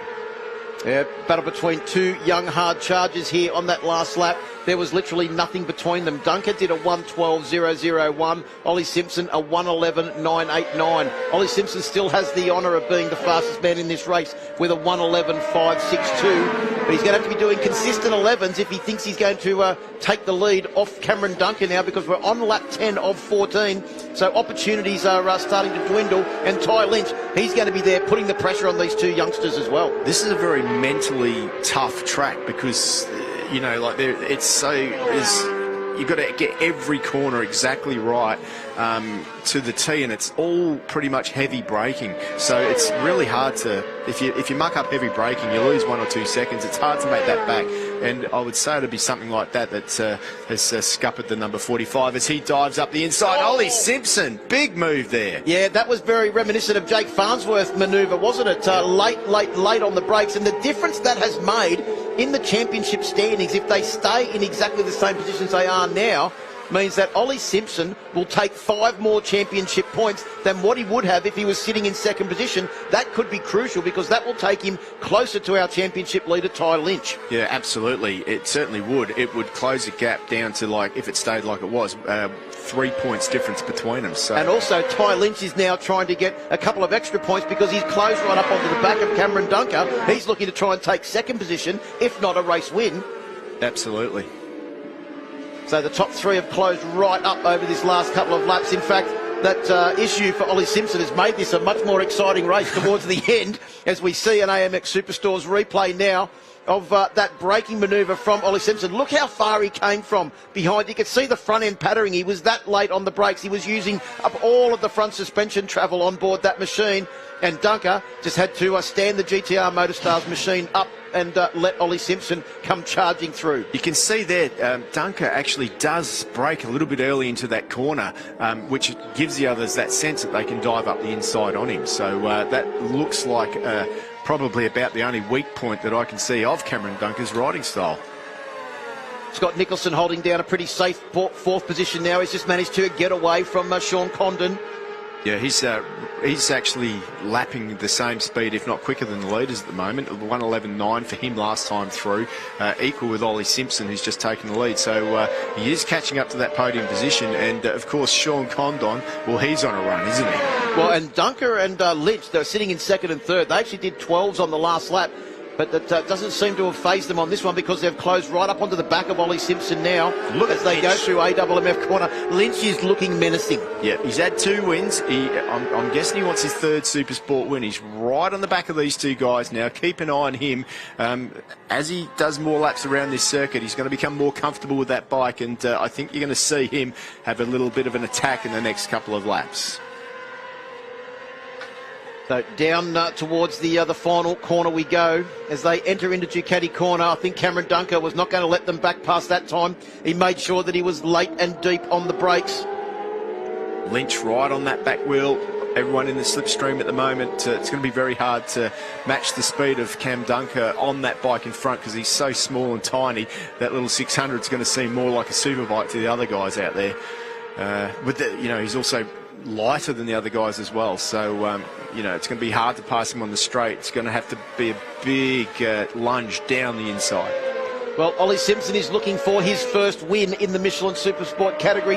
Cameron Dunker looking for his second, and Ty Lynch who has had 47 starts in this class, is looking for win number 3. He's gone in deep on the brakes to get up the inside of Simpson. It's a battle of the South Australians, Steve, as they make their way out of Dunlop corner and down towards Honda. And look how much drive Lynch got out of that corner. That was a massive look at Lynch, back wheel in the air. He's going for this victory. He's had a bobble. He's had a bit of a moment into the Honda corner. It's right now that you need to take a breath and get yourself all calm again, that's for sure. They'll come round to complete 13 laps at the end of this lap. Simpson comes back on the brakes. We know how good he is into Ducati corner, and he repays the favour on Ty Lynch. So the South Australians are swapping positions, and what they're doing is they're allowing Cameron Dunker to just get away slightly at the front as the last lap board comes out. This is going to be 6 corners of absolute mayhem to take this race win. It is Cameron Dunker that leads them through turn 1 on the last lap. Yeah, Dunker definitely with a little bit of a lead now, 0.3 over the 2 behind. Ollie Simpson and Ty Lynch as they tip into the Motorcycling Australia corner. You've got to get this right. Turn it on the point in the middle. Big moment there for Ty Lynch. He's managed to save it, but that's put him back in the... let Scott Nicholson go by now, so he's lost his podium chance. Scott Nicholson on the podium now at the moment. Ty Lynch has got to regather. Cameron Dunker leads them through AMMF corner for the final time. Nicholson has got to try and hold out now. A very angry Ty Lynch who's going to be making a bid for that last place on the podium at Honda corner. But it is Dunker. Will it be a final corner showdown between Dunker and Ollie Simpson, 2 of the young hard chargers in the Michelin Supersport category? Simpson closes up through Honda corner, turn 4. He gets a great run out of Yamaha Financial Services, turn 5. Here he comes, Steve. He's down the inside. Has he got the brakes to try and pull the Simpson crash machine up? Dunker has gone in really late. He runs wide. They come. There's going to be a drag race to the line. They are neck and neck as they come out of the final corner. They are rubbing handlebars. Dunker is off the circuit. Simpson's got his nose in front, but Dunker, I think, came back and took the race win. Absolutely unbelievable. What a race. Ty Lynch got that 3rd place back off Scott Nicholson as well, with Sean Condon in 5th and Dallas Skier up to 6th place. Hayden Nelson in 7th. What a race. Oh my, that was unbelievable. Cameron Dunker has, according to the CompuTime timing monitor, taken the race win by 0.011 of a second. That is not the width of a front tyre. And unfortunately, there's that bike number 21. Looks like it's gone down on the final lap. Oh no, it's Morgan McLaren Wood has also gone in there on board bike number 95. Yeah, that is Morgan McLaren Wood there. Oh, wow. They can't keep doing this to us, Steve Martin. We will have a heart attack. Tarbin Walker has crashed out as well. So unfortunately for those guys, race over on the last lap on the AMX replay. Well, what can you say about that race win for Cameron Dunker? His 2nd race win in the category. Had to fight every tooth and nail all the way to the finish. Takes the win by 0.011 of a second. Ollie Simpson, congratulations, Ollie, on what a fantastic ride. Ty Lynch managed to get back into that podium position over Scott Nicholson. So they were a great recovery from Ty Lynch after a massive moment. Nicholson, a great ride from him in 4th. Sean Condon in 5th. Dallas Skier, great ride in 6th position, considering the difficult weekend he's had. Hayden Nelson in 7th. Jack Passfield in 8th. Reece Orchard in 9th. And Tom Bramich rounds out the top 10. Yeah, a bit of a recovery there from Bramich, but could have been so much better. Jack Favell on the Honda in 11th. Aidan Wagner in 12th. Glenn Nelson in 13th. Ben Baker there too. Hunter Ford gets the last point. Mitch Simpson in 16th. Noel Mann, the Irishman, in 17th. And Morgan McLaren Wood, who we saw had that bit of an off on the last lap, unfortunately for him. Luca Durning, 19th. Declan Carberry, who was had an action-packed race as well. Tarbin Walker crashed out, as did Jack Farnsworth. And in the end, that was a super exciting race. Oh, still trying to get the heart rate down, Steve, after that one. Well, I just love seeing these young blokes that have got so much road racing experience under their belts at such a young age, putting on an absolute show for the spectators here at Queensland Raceway. Troy Herfoss told us earlier on about the last lap battles at Queensland Raceway, and that was an absolute doozy, that one. And that's exactly what Troy alluded to can happen on the last lap here at this very, very tricky circuit. Absolutely. And which battle were you talking about? Because there was quite a few, wasn't there? There was the battle for 1st and 2nd. There was the battle for 3rd and 4th. And Ty Lynch, he could at the end of the year be thinking those 2 points extra that he got for that 3rd position are the ones that could very well put him on the road to his championship quest. Of course, plenty more rounds to go for the Supersport category. Look at Cameron Dunker there, congratulating all the OJC kids. He's not much older than them. Let's have a look at the championship points now in the Michelin Supersport Championship. Extremely close. Ty Lynch on 100 points. Ollie Simpson has clawed his way back to 94. If he had have taken the race win, Steve, he would have been on 99. Cameron Dunker has moved himself up into third position now on 89 points. Jack Passfield in fourth on 81. John Littress rounds out the top five, stranded on 72 after that crash. Yeah, unfortunately for Littress, a race to forget. Bramage didn't do his chances any much good either back there in sixth. Dallas Skier equal with Bramage at the moment. Hayden Nelson doing a good job. Look at him, 3 equal on 68 points. Scott Nicholson forged his way forward in ninth. Sean Condon, keep an eye on him too. He's making his way up to the thing. Let's go down to Kate, who is at the AMX Superstores podium with our top three. I wonder if they've got their breath back yet. I bet. I'm not sure we'll have to find out, but in P3, Ty Lynch, chaotic race out there with such important championship points for you. Yeah, absolutely. Like at the end of the day, every race counts. It's a long championship. Yeah, it was an awesome race. It was really fun banging bars with Ollie and Cam. Man, I think everyone in the paddock can agree Cam's going to be everyone's pain in the arse for the next 10, 20 years. So he's really impressive. So it's good to have. Even he's so young, but it gives you someone to chase. And the best part about it is sitting where I was, studying what they were doing. I couldn't quite get there, but now I know where to get them. Keeping you on your toes. That's right. Excellent. Well done. We'll see you in the next race. And in P2, during an epic battle, Ollie Simpson literally banging bars across the finish line. Just couldn't catch that little guy. Yeah, that was a tough race. Definitely had to work for that one. I made a blinding start off the start and got to the lead. Tried to put my head down, got a little bit of a gap. But yeah, just made one little mistake in the final corner. Just missed a gear there, but joined back into the battle. Cam went past us a couple of times, but yeah, towards the end there, just battled hard. And was so close to getting him. I thought he was going to roll off on the dirt, but he was brave and he kept it open, so it was a great race. There's another race to go, so we'll see you out. Cheers. And in P1, his second win for the season, the rookie in this class, Cameron Dunker. How was that race for you? Because it was very exciting for us. Yeah, it was a difficult race for me. I got a pretty good start, but then someone come up the inside of me in the last corner. Lost a few positions and that, but I come back from it. I didn't really get the best run out of the second last corner. Knew Ollie was going to be there, so I just tried to break as late as I could, and we're here now, so pretty happy. Well done, congratulations. You enjoy that, we'll see you out there for the next race. Thank you.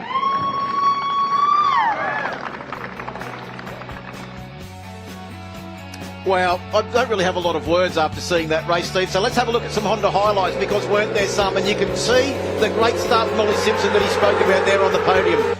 Got an absolute cracking start, led them through turn one for the first time, and essentially started to pull away, leaving the rest of the riders to battle. But Dunker got a great start as well, and so did Ty Lynch. Tom Bramage right up there as well. There was a fair bit of action back in the pack, though. There certainly was. Bramage wide out the outside there. Keeping on to number 39, Scott Nicholson. Look how far back he is in the pack there. But then this big one came. Johnny Littress down. Not good for the championship for him. Let's hope they can get that bike fixed for this afternoon. Jake Farnsworth, how good was he on the brake? He was on an absolute charge. He said he loves the late braking, and he was charging forward until this moment. He crashed on the exit of turn 5.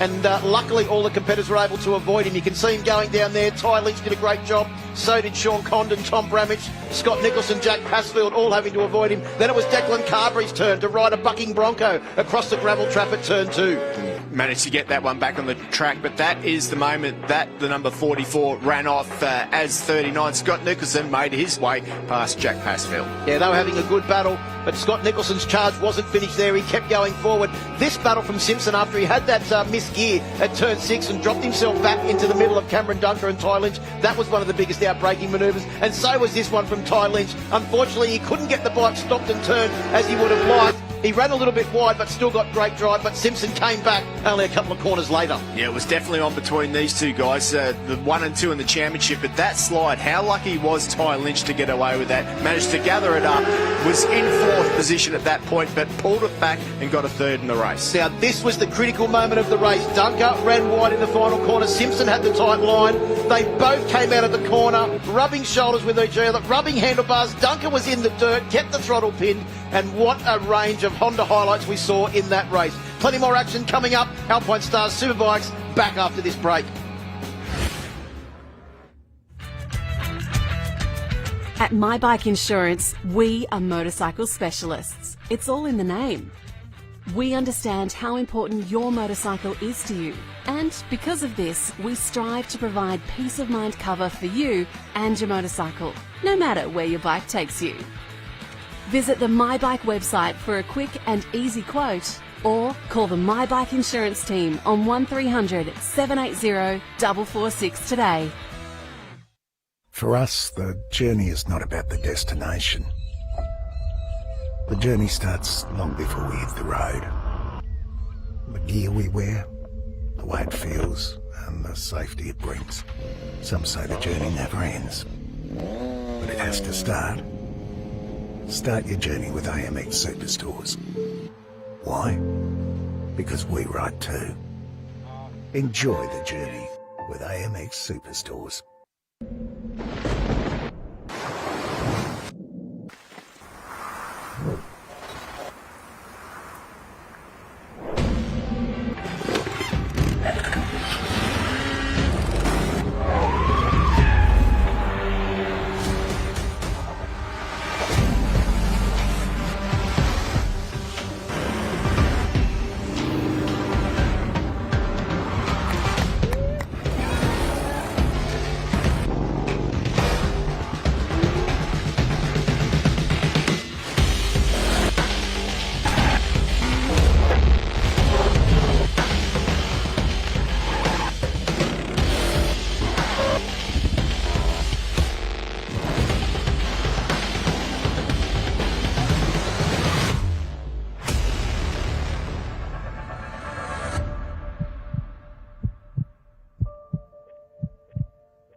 At this very moment, the rider is protected, but it only takes 0.03 seconds for the sneaker to burst, 0.6 seconds for the jeans to disintegrate.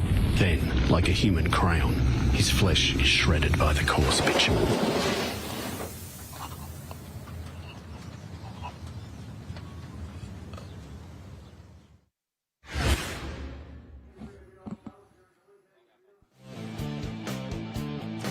Welcome back to Queensland Raceway in the third round of the My Bike Motorcycle Insurance Australian Superbike Championships presented by Motul. Plenty of action happening here this weekend. Kate caught up with Gary Crilly from Pirelli to get an update on the tyres.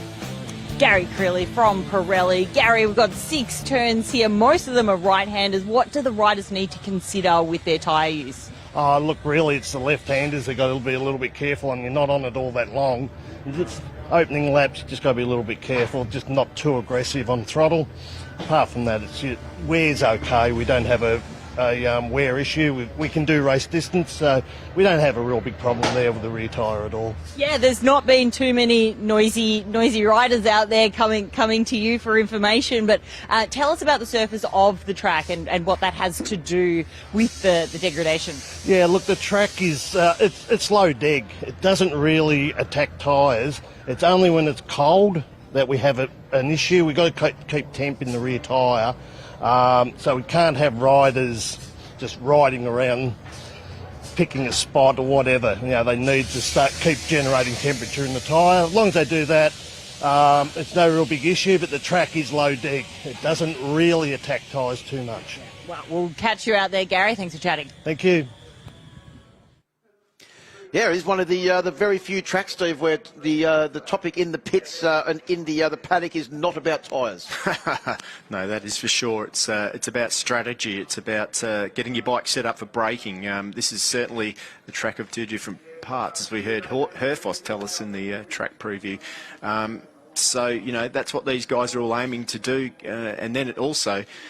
who can hold back Josh Waters? Somebody needs to stop him here. He's had a fantastic run so far, and if anybody wants to win this championship apart from him, they've got to pull him back now. And it's a number of guys that could do that. Halliday, Jones, Herfoss all have a real shot of winning this, as does Waters. Allerton is super quick around here too. Yep, we've seen Josh Waters take 5 race wins, a pole position to get an impressive start underway. And time to go down to the grid where Kate can catch up with some of our riders. Yes, a rider who's not normally on the grid actually is Luke Clout, the 2021 Pro MX winner in the MX1 class, riding for CDR Yamaha Monster Energy. Luke, it's great to have you on the grid. Have you been to one of these before? I have, but it was a few years ago, and it was more of a spectator type of thing. So for me to be down here, you know, it's exciting and kind of getting the nerves that I usually get behind the gate here for all these guys. So I'm excited to see. Now you're a VIP, and which of these boys do you know well? I know you know Crew quite well. Yeah, I know Crew quite well. Back in Sydney days, doing a lot of training together with cycling and things like that. Obviously Mike Jones, you know, Yamaha teammate type of thing, and Glenn Allerton, just some of the New South Wales guys. So I know a few of them, but excited to kind of see how it all unfolds. Yeah, well, we've got Maitland coming up, round 4 of the Pro MX Championship. What can we expect? Hopefully a little less mud than round 3.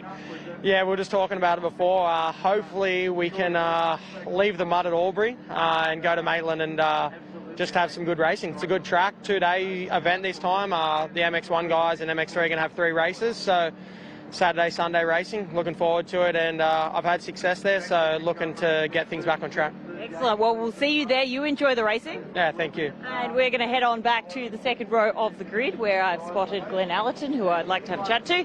Glenn Allerton has had 7 wins here, so he's probably, well, definitely the most winningest rider here in terms of the Superbikes, but I know you're chasing a bit of setup, a bit of rear setup as well, and grip. How are you faring with the adjustments? Yeah, look, we've made some small adjustments throughout the weekend, and it's getting better and better. We made another one. Unfortunately, didn't have the warm-up, but the bike felt really good on the warm-up lap there. So, yeah, here we go. Yeah, and key here, obviously, is starts. Oh, yeah. we got to be up the front. So, yeah, I can get good starts on this bike, so we got to get into that front mix straight away. Hopefully, we can come out sort of in the top 3 out of the first corner, and then that'll set us up for a good race. Just send it. All right, thanks, Glenn. Thanks. Okay, we're going to head over to Max Stouffer. Maxie, your best qualifying. Congratulations, P5 on the grid.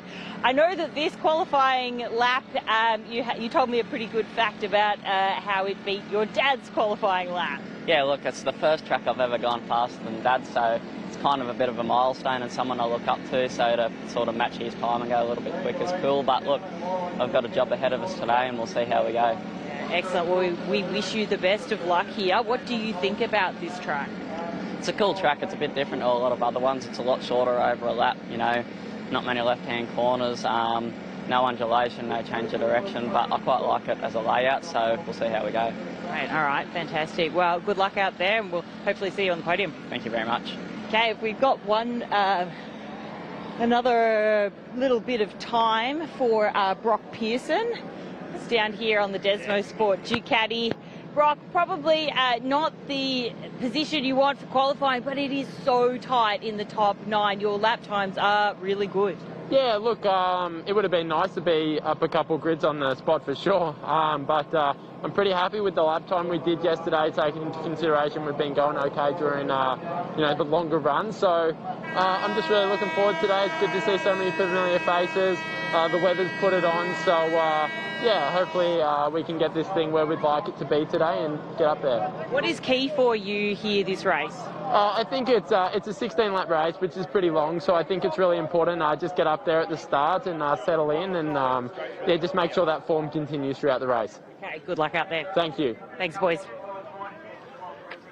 Thanks very much, Kate. Great to hear from those riders down there. And yeah, a pivotal moment for Max Stouffer. It was the first thing he mentioned to us yesterday afternoon, Steve, wasn't it? That the first circuit that he's ever been able to go faster than his dad, the two-time Australian Superbike champion, Jamie Stouffer, who was, I have to say, a very impressive rider and won many, many races around this Queensland Raceway venue in his Superbike riding career.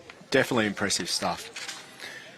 There's one man that hasn't had everything going his way this weekend, Josh Waters, but a bad weekend for Josh Waters these days means that he finishes on the second row of the grid in qualifying, which is still very, very impressive. Now, championship points sees Josh Waters come in here with a 35-point championship lead over Troy Herfoss. Herfoss clawed back 1 point of those to go up to 92 with that pole position that he set yesterday. Glenn Allerton sits in third, Crew Halliday in fourth. Arthur Cece's out this weekend with an injury. His still sitting in 5th position. Ted Collins in 6th. Starring in 7th. Mike Jones in 8th. Brock Pearson in 9th. And Matt Walters on the brand new Aprilia RSV4 rounds out the top 10. 11th is Scott Lars. Good to see him out there as well. So it's going to be a big weekend for them. And I guess when you look at it, Mike Jones in 8th position in the championship, he needs to do some decent work out there, doesn't he? Well, one man that knows his way around this Queensland Raceway venue is Troy Herfoss. He caught up with you, Steve, for the Honda track preview.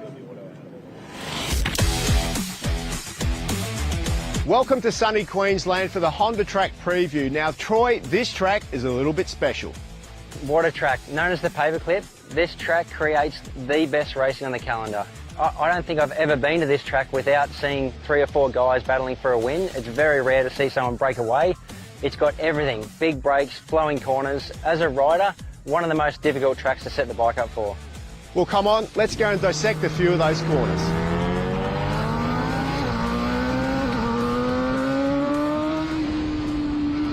You need a good run through turn 1 to set you up for this corner here, Michelin turn 2. In my opinion, it's the most important corner on this track.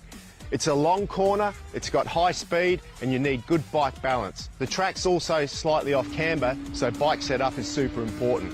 The drive out is also important here. You tuck in behind that screen, which gives you a higher top speed, gives you more chance of slipstreaming down that straight, which in turn gives you a better overtaking chance into turn 3.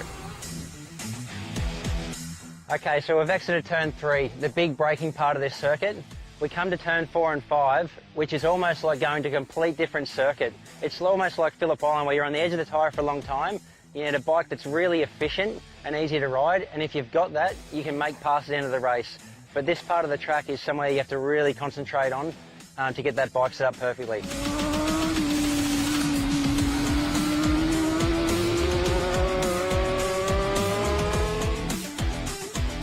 Well, when it comes down to it, Troy, this is the final corner, the one that matters.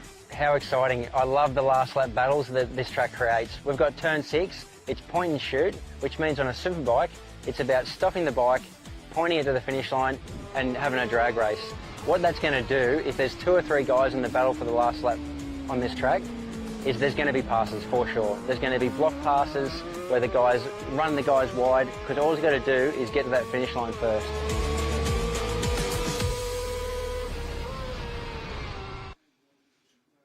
Well, Queensland Raceway, as we said, always produces close racing action. We've already seen graphic demonstration of that already this morning in the Michelin Supersport category, but we are getting ready now for the Alpine Stars Superbikes. Race number 1, Troy Herfoss will start from pole position. Mike Jones and Crew Halliday, the Yamaha teammates, join him on the front row of the grid, with championship leader Josh Waters, Max Stouffer and Glenn Allerton making up row 2. Row 3, Ted Collins, Brock Pearson and Brian Starr, and keep an eye on him. All of those guys have been fast this weekend. Anthony West is back, so is Matt Waters on that new Aprilia. Paris Hardwick round out row 4, and your final row 5 is Scott Lars, Michael Edwards and the South Australian Michael Kemp. Of course, no Arthur CC's this weekend, out with that wrist injury. Get well, Arthur, and we'll hopefully see you at the next round in Darwin on board the Unitech machine. But Troy Herfoss has looked dangerous all weekend. He's had a smile on his face all weekend, and a smiling Troy Herfoss, Steve, is a very dangerous Troy Herfoss, especially that's what his competitors know as well. Qualified with a new best qualifying lap here at Queensland Raceway, pipping the previous time of Mike Jones. We get ready to go racing for the Alpine Stars Superbike category. 2 bikes are go. Great start there from the middle of the front row of the grid with Jones, but Herfoss will try and go around the outside. Max Stouffer's coming up the inside, but it is bike number 1, the reigning champion, Mike Jones, on board the YRT machine. The local man leads them through turn 1 for the first time. Herfoss will slip into his slipstream, and Josh Waters has got up into 3rd position. Allerton's got that great start he wanted. He's sitting there in 4th, riding the slipstream of the McMartin Racing Ducati. Yep, almost a perfect start for the contenders of this one, and it is Mike Jones who leads, but up the inside has a bit of a look already. Troy Herfoss on the Penrite Honda. Yeah, Crew Halliday on a big move there, pushed Max Stouffer wide as they came down into AMF corner for the first time.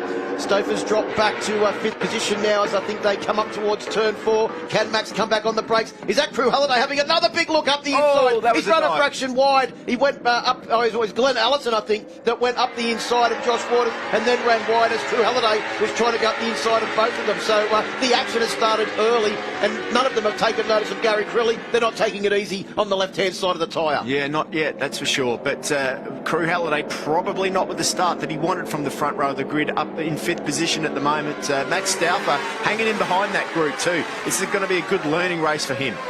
Well, Herfoss is going with Jones as he tries to make a break at the front. There's only a fraction between them on their lap time in that first lap.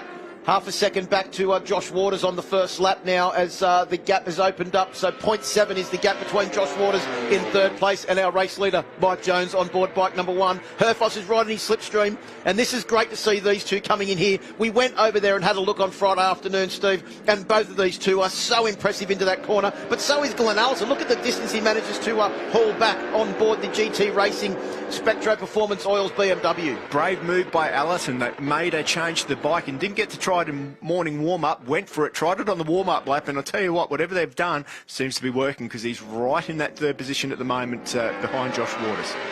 You can see that Jones and Herfoss just get a little bit of a run out of turn 5, the Yamaha Financial Services corner, and down towards Ducati corner as Waters is wide. Well, he's made a big lunge on the brakes there as Waters and Crew Halliday said, thank you very much, I'll come through. He was on the tight line as Waters ran a little bit wide, but Waters will get the good square off there and get good drive out onto the My Bike Motorcycle Insurance start-finish straight. Couldn't get back that position as Crew Halliday has a very fast entry into Alpine Stars corner, turn 1. Fastest man on track, 1:08.0, Glenn Allerton. What a lap for him. He is on an absolute mission at the moment.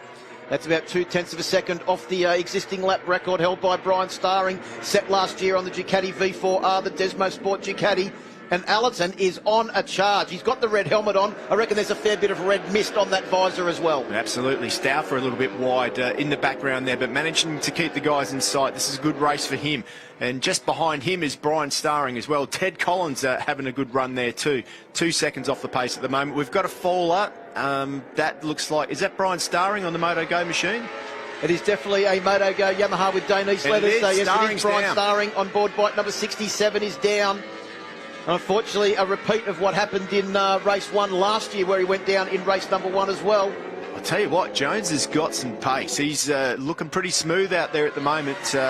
He didn't start off as quick as he had through the weekend. He's been working his way up, and it is Starring as they get him back on the track. That looks like it's off the end of the back straight there through that Dunlop corner. Oh, we've got one down. That's Kemp. That's Kemp on board 64.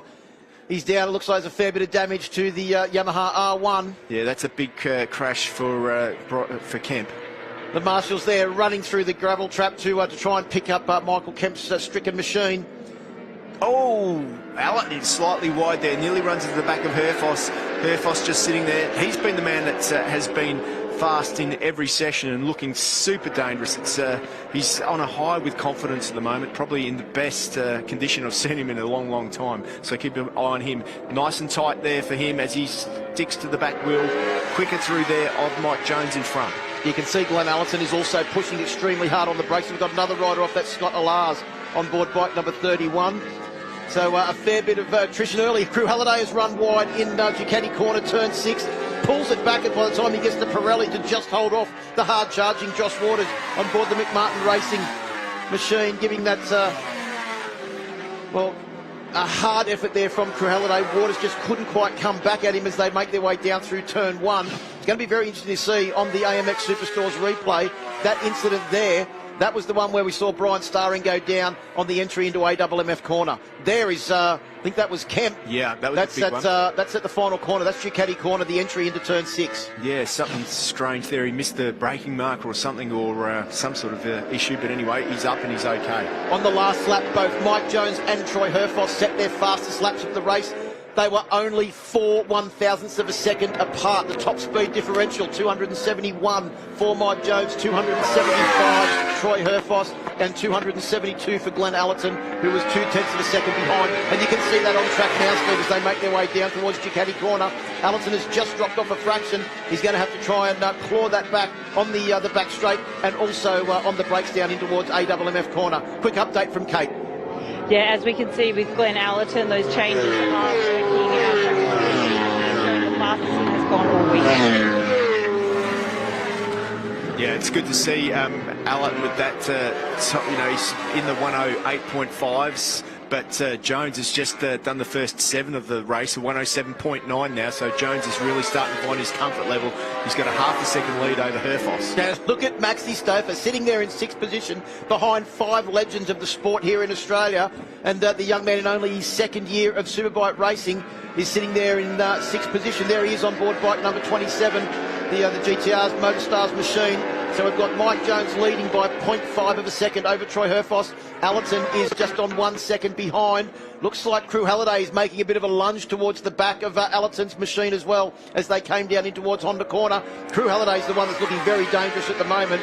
It looks like he's closing in on Allerton. Crew Halliday is also good on the brakes. And these two, they don't live too far apart, but they're not the best of friends, and they're certainly not on each other's Christmas cards list. They've had plenty of comings together. I think one of them last year, Steve Martin, was at this, in fact, this actual track. Well, the problem for Crew Halliday at the moment is if you have a look at it, Allerton's actually brakes later than him, so it's going to be very, very hard for him to pass around this circuit. He's going to have to make some sort of big move, but just looking into that final corner a few corners ago, Allerton was so late on the brakes, and he jammed the brakes on leaving Crew nowhere to go. So Crew's going to have a massive dive, and I think that he's tried it a couple of times, which is why we've seen him run wide. Still the fastest man in this race is Mike Jones with a 107.985. Not challenging the lap record held by Brian Starring of a 107.869. Up the inside goes Halliday. Do it that way. That was, you run a fraction wide on the brakes, and Halliday will jam it up the inside. Looks like he can stop and turn that Yamaha extremely well on the brakes. Let's see what Crew Halliday can do now with a bit of clear air in front of him. And Glenn Allerton has now got the attentions of Josh Waters all over the back of the GT Racing Spectra Performance Oils BMW M1000RR. Here comes Waters up the inside. Can't quite get through on the brakes. Yes, he can.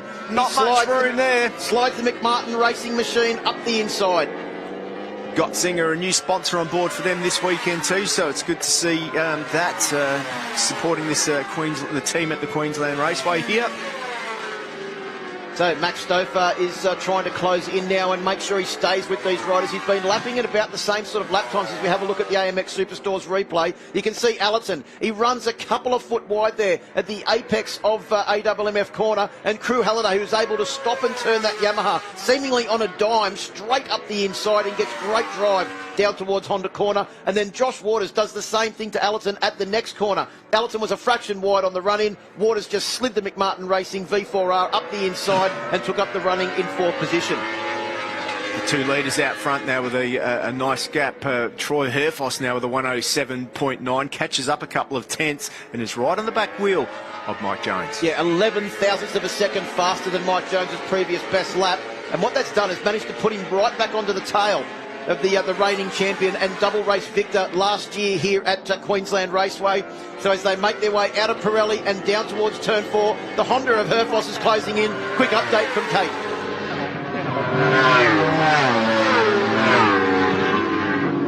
Just got Scott, the Yamaha Motorsport manager. Scott, tell us, can Mike Jones hang on to this lead? Is he happy with setup? Is he confident? Oh, look, I think yesterday's speed gave him a bit of confidence. So at the moment right now, it's an intense race and intense track, so he needs to stay focused and keep doing his job, because there's no easy laps here, there's no lazy laps. So as long as he keeps his mind on the job and keeps pushing forward, I think he'll be okay. Thanks, Thank you.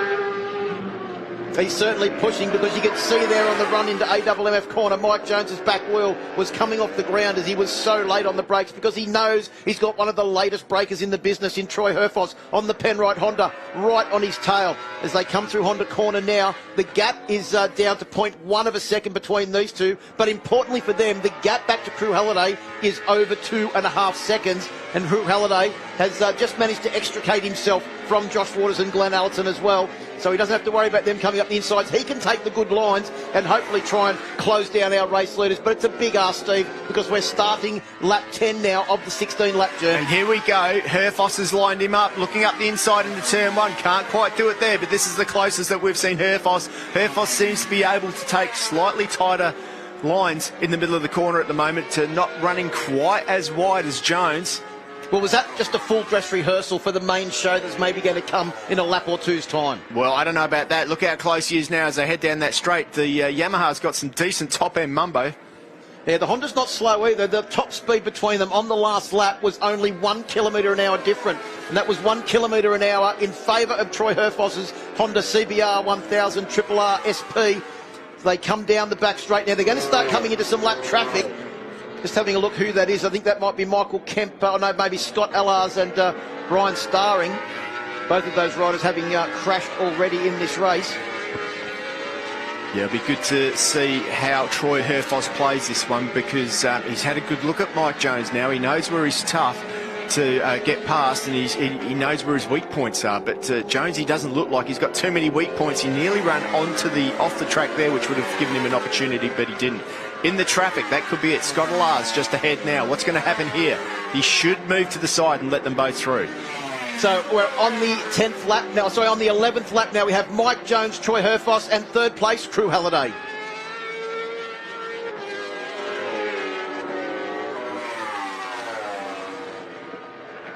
Herfoss making a big lunge now for the lead. He goes into the lead at turn 3. Down the inside of Mike Jones on the AWF corner. He's run wide. Jones comes back on the inside. The full dress rehearsal has already started, Steve.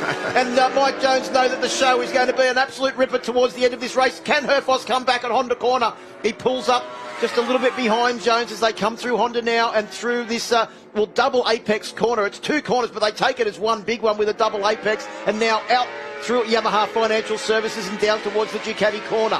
Well, with Herfoss doing that now, with 5 laps to go, it means that he thinks he's got more pace to get past. So he will now attack and try and make it stick next time through. He's got to keep going with that one. Look on the AMX replay. Perfect drive out, hard on the brakes, runs in just slightly too deep. Look at the front here, a bit of a bobble, manages to hold it together. Jones turns perfectly tight, gets on the gas on the way out, block passes him back, and retains that lead. But Herfoss has had a bit of a look now, and he knows what he needs to do. Well, we've always commented about the fitness of these two guys as well, haven't we? About the amount of cycling that they do, that Troy Herfoss has been doing always a lot of cycling. As he comes back down the inside, same place, same back time, same back channels, runs a fraction wide again. Jones comes back on the inside, but Herfoss is on the outside. Couldn't quite get the same acceleration as he did last time, and Jones back into the lead.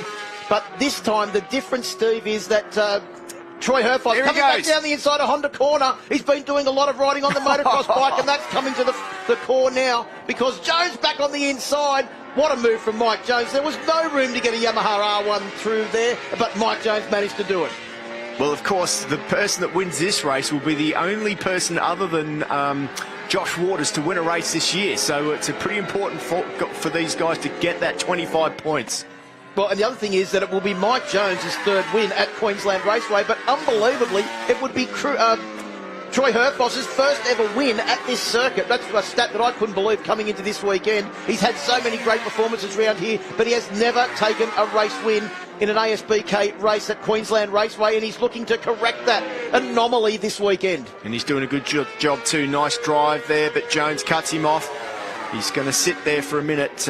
He's just got to try and figure out how he can make that pass stick without running wide, because obviously Jones has got that edge grip and he drives back up the inside. Of course, the Yamaha has got that good bottom end grunt with that cross-plane crank engine compared to the Screamer Honda that's got plenty of top end. Well, the other thing is, though, too, that you can try and pressure Mike Jones into a mistake, as we can see here on the AMX Superstores replay. He goes down the inside, but Jones has got the impeccable line on the inside. Herfoss runs a fraction wide. Jones hits the same mark on the circuit every single lap. And that's the thing for Troy Herfoss. Trying to pressure Jones into a mistake is very hard. He goes again there at turn 4 on the AMX Superstores replay, but Jones comes straight back on the exit of turn 5, Yamaha Financial Services.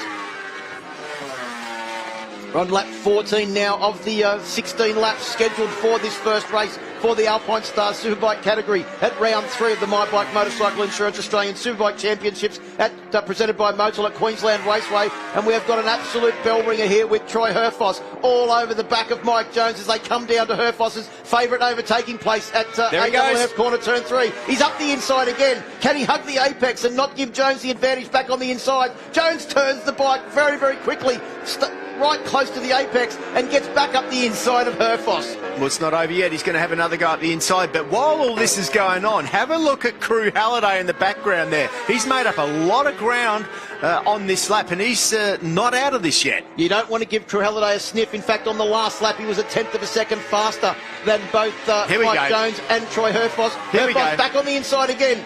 Down into Ducati corner, gets the bike stopped and turned, and Jones will have to work very hard to try and get the run out of this corner. I think Herfoss has managed to just get his nose ahead, but Jones has got the better line as they come to the line. We're on lap 15 now, so Halliday's there. We're drilling down laps, and Halliday has arrived at the perfect time.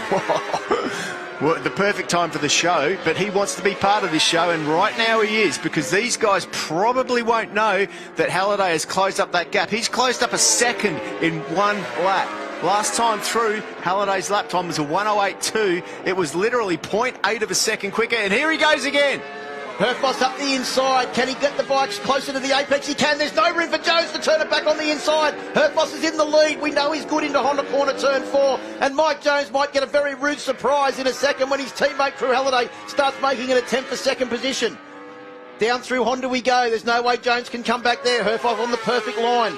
Through Yamaha Financial Services and down towards the final corner we go now. It is Herfoss that leads. Fastest lap of the race earlier on in this race on lap 7 at 1:07.942. Jones closes right up on the brakes, so does Halliday. Yeah, Halliday's looking, he knows that he's got a little bit of extra pace on these guys. They've been burning their mental energy out and their brakes and everything out trying to pass each other. Halliday's caught them up quite easily. He's going to be ruining that start that he got. Well, here we go, Steve. We have got 5 corners to go. They are safely through Alpine Stars corner, with Troy Herfoss leading Mike Jones. The battle down this long back straight and on the brakes into AWF corner is the one that we've been waiting for. Crew Halliday looks like he may have just lost a tenth of a second or so as they make their way down the long back straight. Jones gets on the brakes. He can't quite get up the inside of Troy Herfoss. The question is, can Herfoss keep a nice tight line and not allow Jones to get back up the inside? The answer is he can. He's on his way now to turn 4 with a very, very small lead over the reigning champion Mike Jones, the man who took 2 race victories here last year. And he's Troy Herfoss on track now to take his first ever Superbike race win at Queensland Raceway. He's got a bit to do yet. He's got to get through this next left-hand corner. Through Yamaha corner he goes, tucked down into the screen. It's got to come down to the final corner here. Jones looks up the inside, and he's gone through. He's got to run wide. Herfoss is going to try and turn it in tight. Crew Halliday comes through as well. Jones and Herfoss touch as they come out of Pirelli corner. And I think Herfoss has got the run. Is Jones going to be able to come back? He can't. He just falls a fraction short. And Troy Herfoss takes his first ever Superbike race win at Queensland Raceway. Jones finishes in second. Crew Halliday in third. What a recovery from Halliday. Wow, there's so much to talk about in that race. I can't wait for the Honda highlights. Yeah, that was fantastic work by Herfoss. He really earned that win. Mike Jones gave him nothing. He struck back at every chance he had. What a win by Troy Herfoss. And Mike Jones, wow, considering he hasn't probably had the year that he expected he was going to have so far this year, good ride from him. Halliday, again, he is a different man this year. If he had got a little bit better start, he would have been right up there in the mix a couple of laps earlier and in with a bigger chance of the win.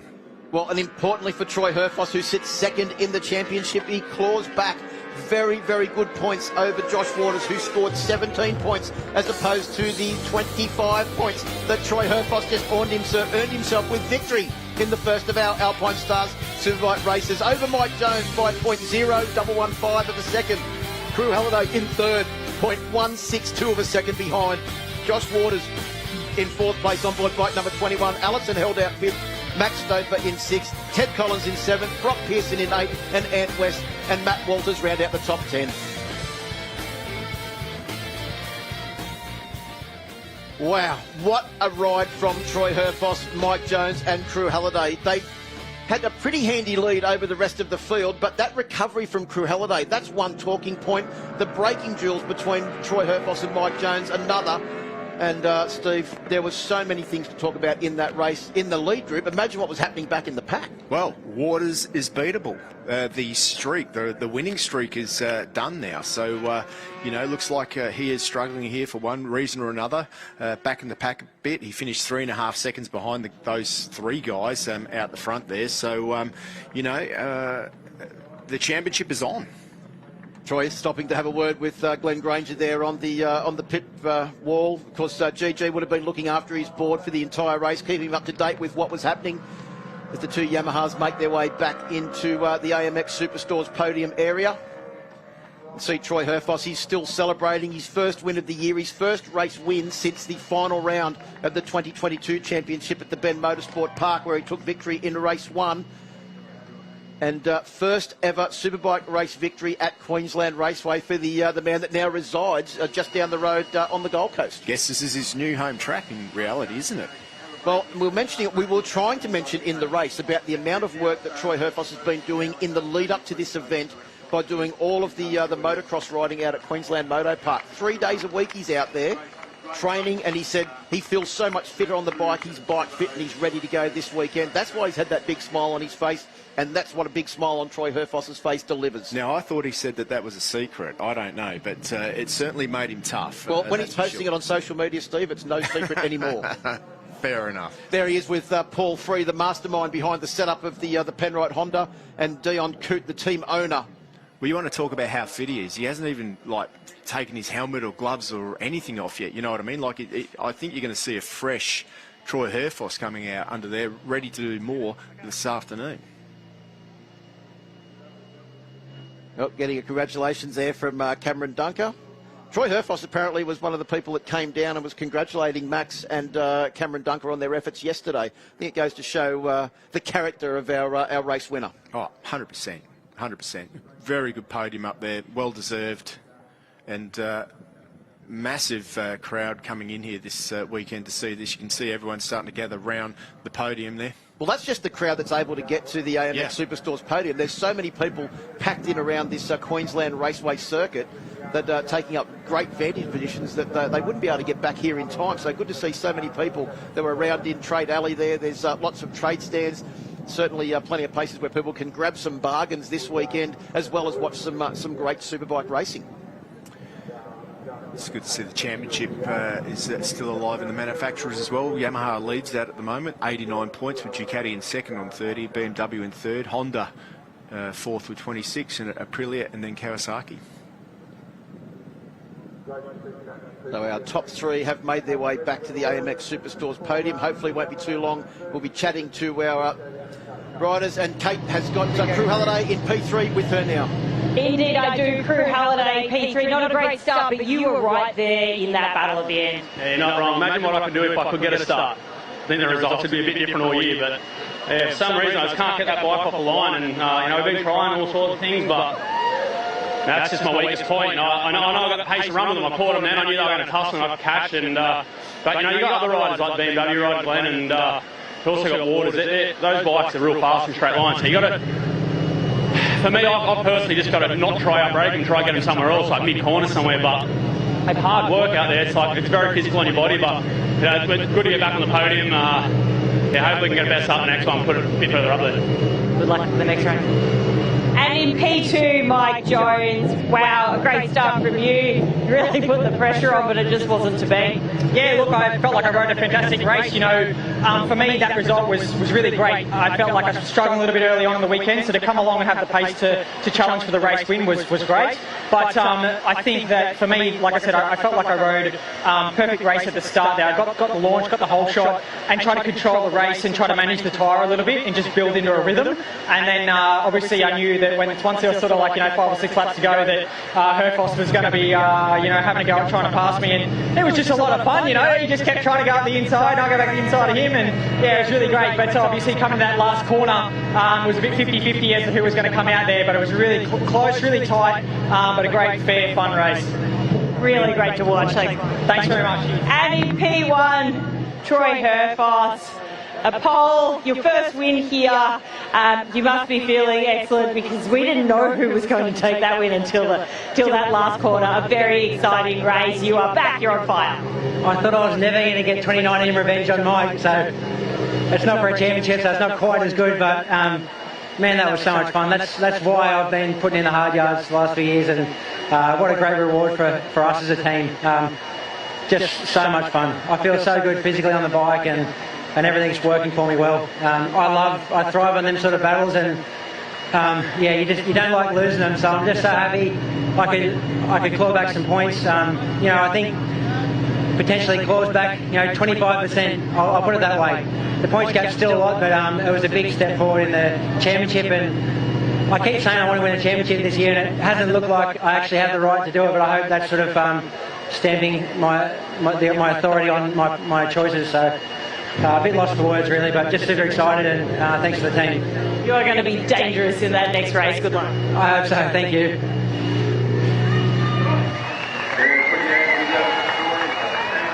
Well, thanks very much, Kate. Great to hear from our top three down there at the AMX Superstores podium. And let's have a look now at the Honda highlights, Steve Martin. There were quite a few. It was a great start off the line for Mike Jones from the middle of the front row of the grid, and he led the field through turn one. Glenn Allison also got a great start, along with Max Stover, who got away with the leaders, which was what he wanted to do early on in this race. He certainly did. Look how far back Crew Halliday was. Not even in the mix at the start, but Allerton was working his way forward. And you can see there, Josh Waters wide. Crew Halliday started to make his way through. He knew he had work to do, though.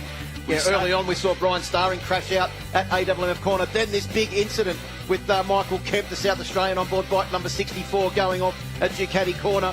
And you could see there Crew Halliday desperately trying to make his way forward after that bad start.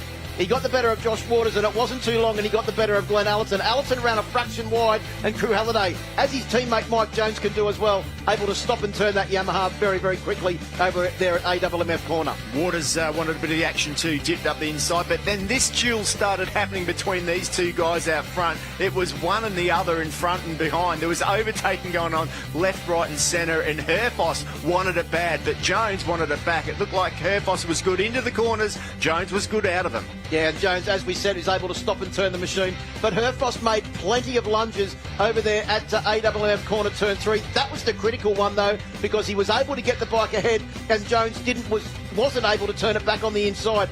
Jones tried it here at the final corner, ran a fraction wide. Crew Halliday was in position as well. The Honda and the Yamaha clashed as they came out of Pirelli and onto the My Bike Motorcycle Insurance start-finish straight. Herfoss takes the race win. He's first ever at Queensland Raceway. Mike Jones in second, and Crew Halliday a very deserving third place after a great return after a bad start.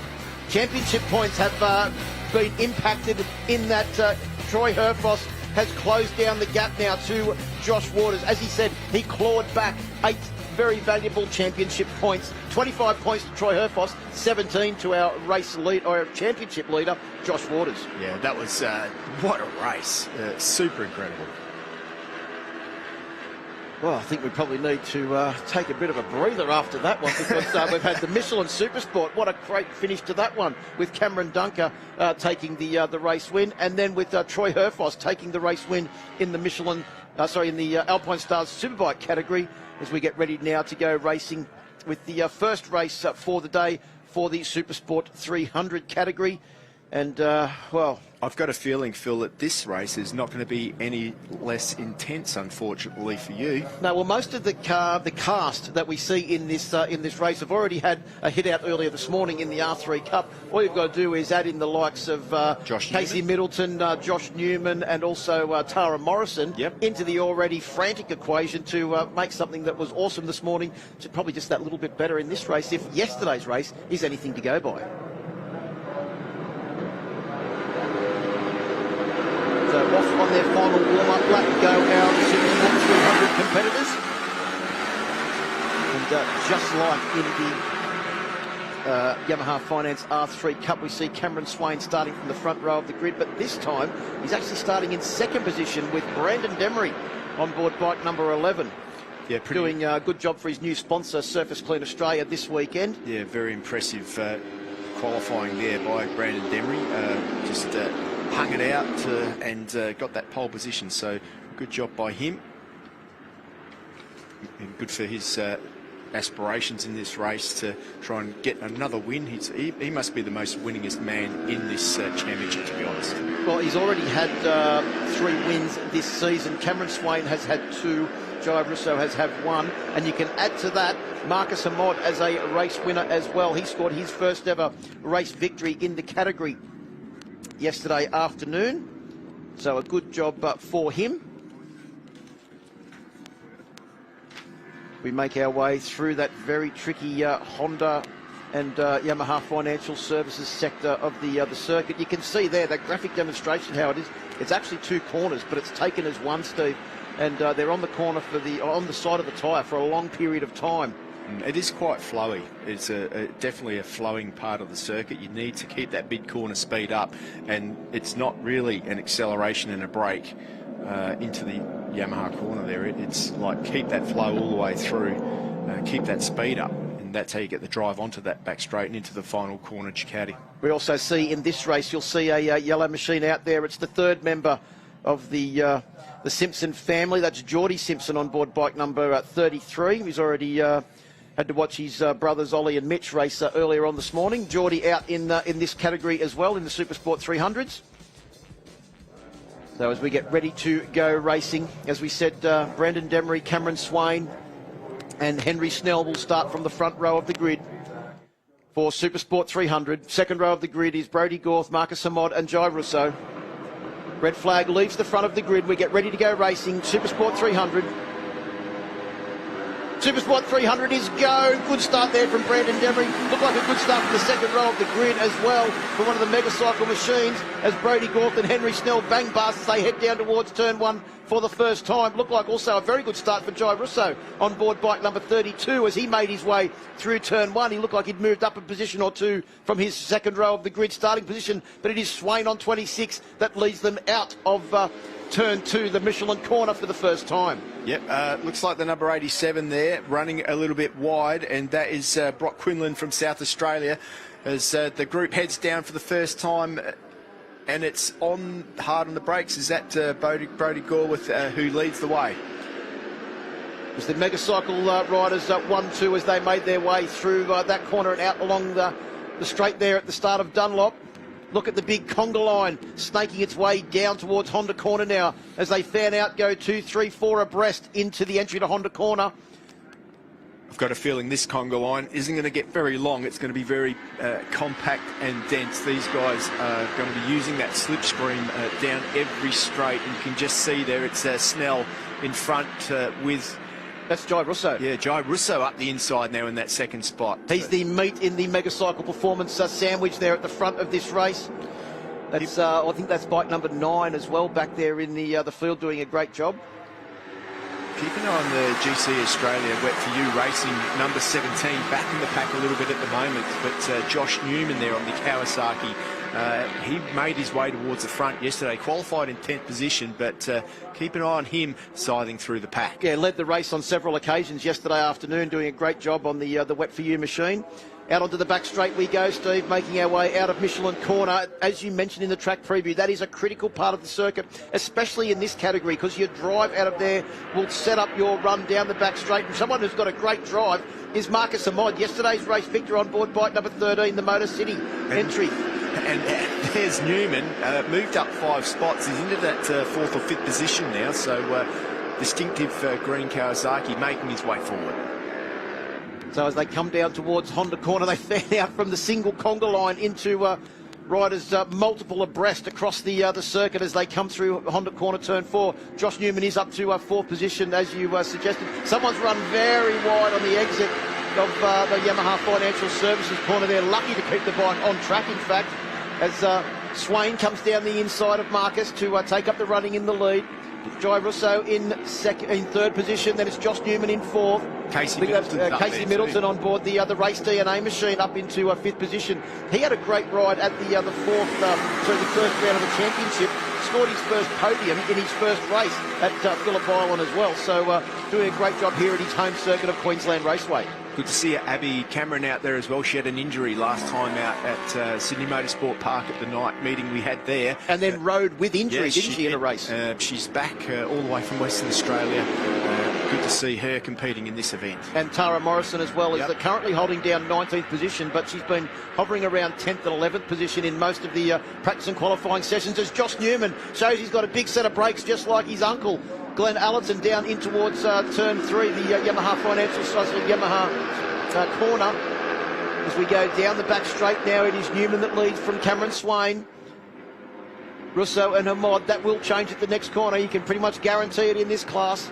Yeah, Hamad's riding full of confidence at the moment, isn't he? He seems to be, it's just something special about him here at this circuit. He's so smooth, doesn't seem to make any mistakes, and every time he makes an overtaking, he gets away with it. Well, after the race yesterday where he took his second victory at a national level, the first one was in the Yamaha R3 Cup. As Swain comes down the inside. Where did he come from? He came from the clouds, and he came straight down the inside and into the race lead. Newman had to pull the bike aside and let Cameron Swain come through. Newman tucks into second position. Then we've got Marcus Amod. Then here comes Jai Russo as well on board bike number 32. The Russo Performance entry up the inside, trying to move forward positions, but he's actually lost a couple of positions because several riders, including Casey Middleton on the race DNA machine, force his way up the inside. Look at the corner speed that Middleton's able to hold through that very fast Michelin corner, turn 2, and out onto the back straight. Henry Snell and Brodie Gorth also trapped in the middle of that battle as well. And there's Demry too. Demry's back in the middle of that pack there.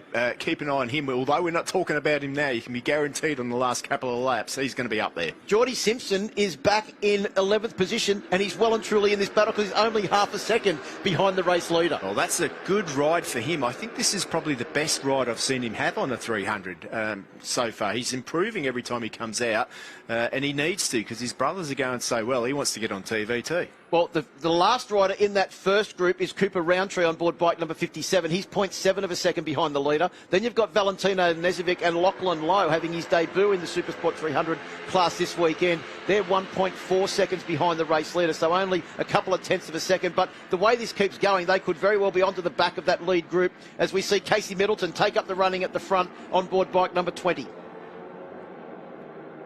Brodie Gorth there tucked in behind the screen. Henry Snell just in front of him. Brandon Demry moves up into that 4th spot at the moment.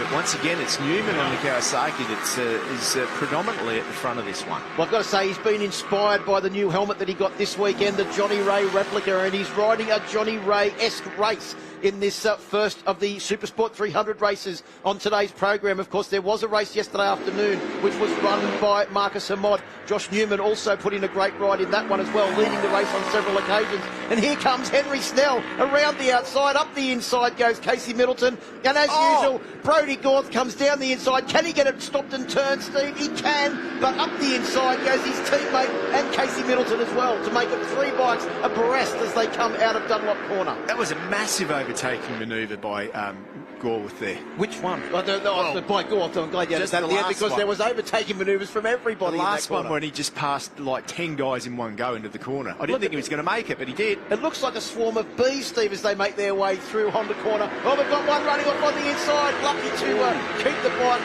on the inside there. That was, I think they just tried to go up the inside, couldn't quite do it, then realised they were too narrow. There was no inside. That's how far inside he was. There was no more inside. We're only on lap 5. We're only just going half race distance now. 6 laps completed, and 5 laps completed. So we're on lap 6 now. Down in towards turn 1, it is Josh Newman leading the way temporarily, I would have to say, with Marcus Amod, Casey Middleton right behind him. Where is Brandon Demry? That is the question. He's in 4th position, back there in 4th. Because he might not be in the lead group, but he's always there or thereabouts somewhere. He knows that it's the last couple of laps that he really needs to be in position for. Look, this is a race that requires a lot of intensity, and I mean, Demry's smart. He doesn't use that intensity until the last minute. Like, there's no point doing massive moves up the inside because That was Henry Snell that had that issue. It must have been a mechanical. Yeah, mechanical issue. So there was an inside and he used it to pull off. So unfortunately, Henry Snell, one of the riders near the front of this pack's had to pull off. Let's hope they can get that bike back out there later on today. So just a quick recap of your top 10. Well, the riders that are in the top 10, probably more so than the positions that they're actually in. Casey Middleton on board, bike number 20 is there. Marcus Hamot on 13. Brandon Demery on 11. Gorth on 25. Newman on 17. Russo on 32. Pizzetta is also on a charge as well. We've already seen him take a race victory this morning on 51. Ryan Larkin, Cameron Swain on 26. Larkin is on 68. Cooper Roundtree on 57. Keep your eye on all of those riders because they're all involved in this huge battle. But the top four, if anything, have just started to get away and fraction. Yeah, just for now, but by the time we get to that back straight, it's all going to be grouped up again. Yeah, well, look how Newman managed to catch up that little bit of distance with a fast run into Alpine Stars corner turn 1. So it is Middleton, Hamod, Gorth and Demery, your top four. Then it's Newman, Russo and Sam Pizzetta. Good to see Ryan Larkin in that group too. He's just managed to get himself further up in that group, so he's now in that top 6. But up the inside goes Middleton again. Can't outbreak Marcus Hamod. Hamod goes a little bit wide. It looks like Middleton goes up the inside. Simpson in that group as well. You can see him there on the all-yellow machine. Geordie Simpson, that is. Lincoln Knight's up there too on the 222 machine, so good to see him there. Tara Morrison's make her way up into 16, just ahead of Harry Watts, the champion from the Blue Crew Oceania Junior Cup last year, in 17th position. Just ahead of Ryder Gilbert as well, who had that crash earlier on. Good to see they've managed to get that bike fixed. He's back out there in this one as well. As we head up towards the Ducati corner, it is Middleton down the inside. The race DNA machine taking up the race lead. And Ryan Larkin around the outside there. He's really moved himself up into 4th position at the moment. So as the conga line makes its way down the My Bike Motorcycle Insurance start-finish straight, they fan out towards the entry in towards turn 1.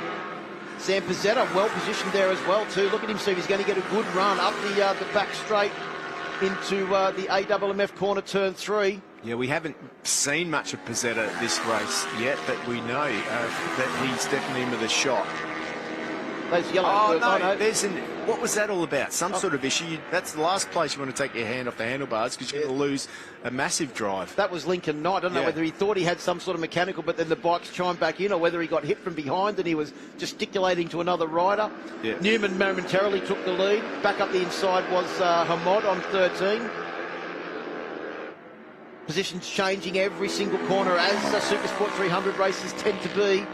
We've got a huge lead group of riders making their way down into turn 4. Oh, someone's run wide. That's Newman. He's run very wide on the entry into turn 4. Able to get the bike back on track, but he's dropped a long way back down through that group. Slots himself back in. A lot of work to do now if he wants to get himself up on the podium. Well, you make a momentarily a moment of mistake, and it costs you dearly in this category because the field is so tightly packed together. Well, there's 15 guys in 2 seconds there. So, you know, like it's pretty easy to make a small mistake and go from 1st to 10th. So it is Middleton that leads them across the line. That is 8 laps complete of the 10-lap journey. So we've only got 2 laps to go. This is the business end of the Supersport 300 race, Steve, as they make their way through Alpine Stars corner turn 1. Now down through Motorcycling Australia and then start the run out through Michelin, which is this very, very important part of the circuit, especially with only a couple of laps to go in a Supersport 300 race. Cooper Roundtree's got himself in a good position up there too, just next to Pizzetta as they head down that back straight. Hard on the brakes they go. And is that Gorworth up there too, in 3rd place now? It is, but keep your eye on Cameron Swain, who'll be now starting to try and work his way forward. And he is. On board bike number 26, the pretty much all-white machine as they make their way down the straight now and into Honda Corner. Because Cameron Swain did what he's been doing in this race, in the earlier race this morning as well. Kept his powder dry, sat back in the pack, and then over the last 2 laps, started a charge forward. It's a race where you need to save your energy. You really do. You can't battle every corner. You've just got to keep yourself in a spot, within a few spots in the race. But Casey Middleton dives up the inside of her mod. It's Brodie Gorworth there in 3rd with Jai Russo once again making his way forward at the right time. He certainly is. Russo is very well positioned there in 4th place on the Russo Performance Yamaha YZF R3. We go down into Alpine Stars corner. Look who's lurking on the outside. setting himself up for a good run down the back straight on this final lap. It is bike number 11, Brandon Demery, our championship leader. He came into this round with a 14-point championship lead over Cameron Swain. He qualified on pole position to extend that lead out a fraction. And then yesterday, the race was run by Marcus Hamad. Pizzetta's got a great drive down the inside, but keep your eye on the megacycle machine of Brodie Gorth. He's up into third position. He's made up a few positions. Honda Corner is going to be telling, Steve. It certainly is. We know that Demery's good into that. Gorth is too. Riso is in with a big shot of this one. But it is Casey Middleton who's out front at the moment as they hit the brakes hard into Honda Corner. It's going to be who can get the drive out of here to set themselves up for one last-ditch attempt at the Ducati corner and then try and get the run out of Pirelli to the My Bike Motorcycle Insurance start-finish line. And it is Middleton that looks like he hasn't got the drive. Hamad's on the outside. Middleton comes back on the brakes. Here comes Gorth down the inside. Here comes Demery as well. Demery and Gorth are on the tighter line. Middleton's been pushed wide. Hamad's moved up into third place as well. And it's going to be a drag race now all the way to the line. Can Demery pull out of the slipstream and time it to perfection? No, he can't. It is Middleton that was the big loser there. Brodie Gorth got the race win from Brandon Demery, Marcus Hamad and Middleton, who led them into the final corner, was back to fourth position by the time they came across the line. Another great ride from Sam Pizzetta as well in fifth position, as we see Abby Cameron now making her way around through the final corner and out to the checkered flag as well, and she will take out 20th position.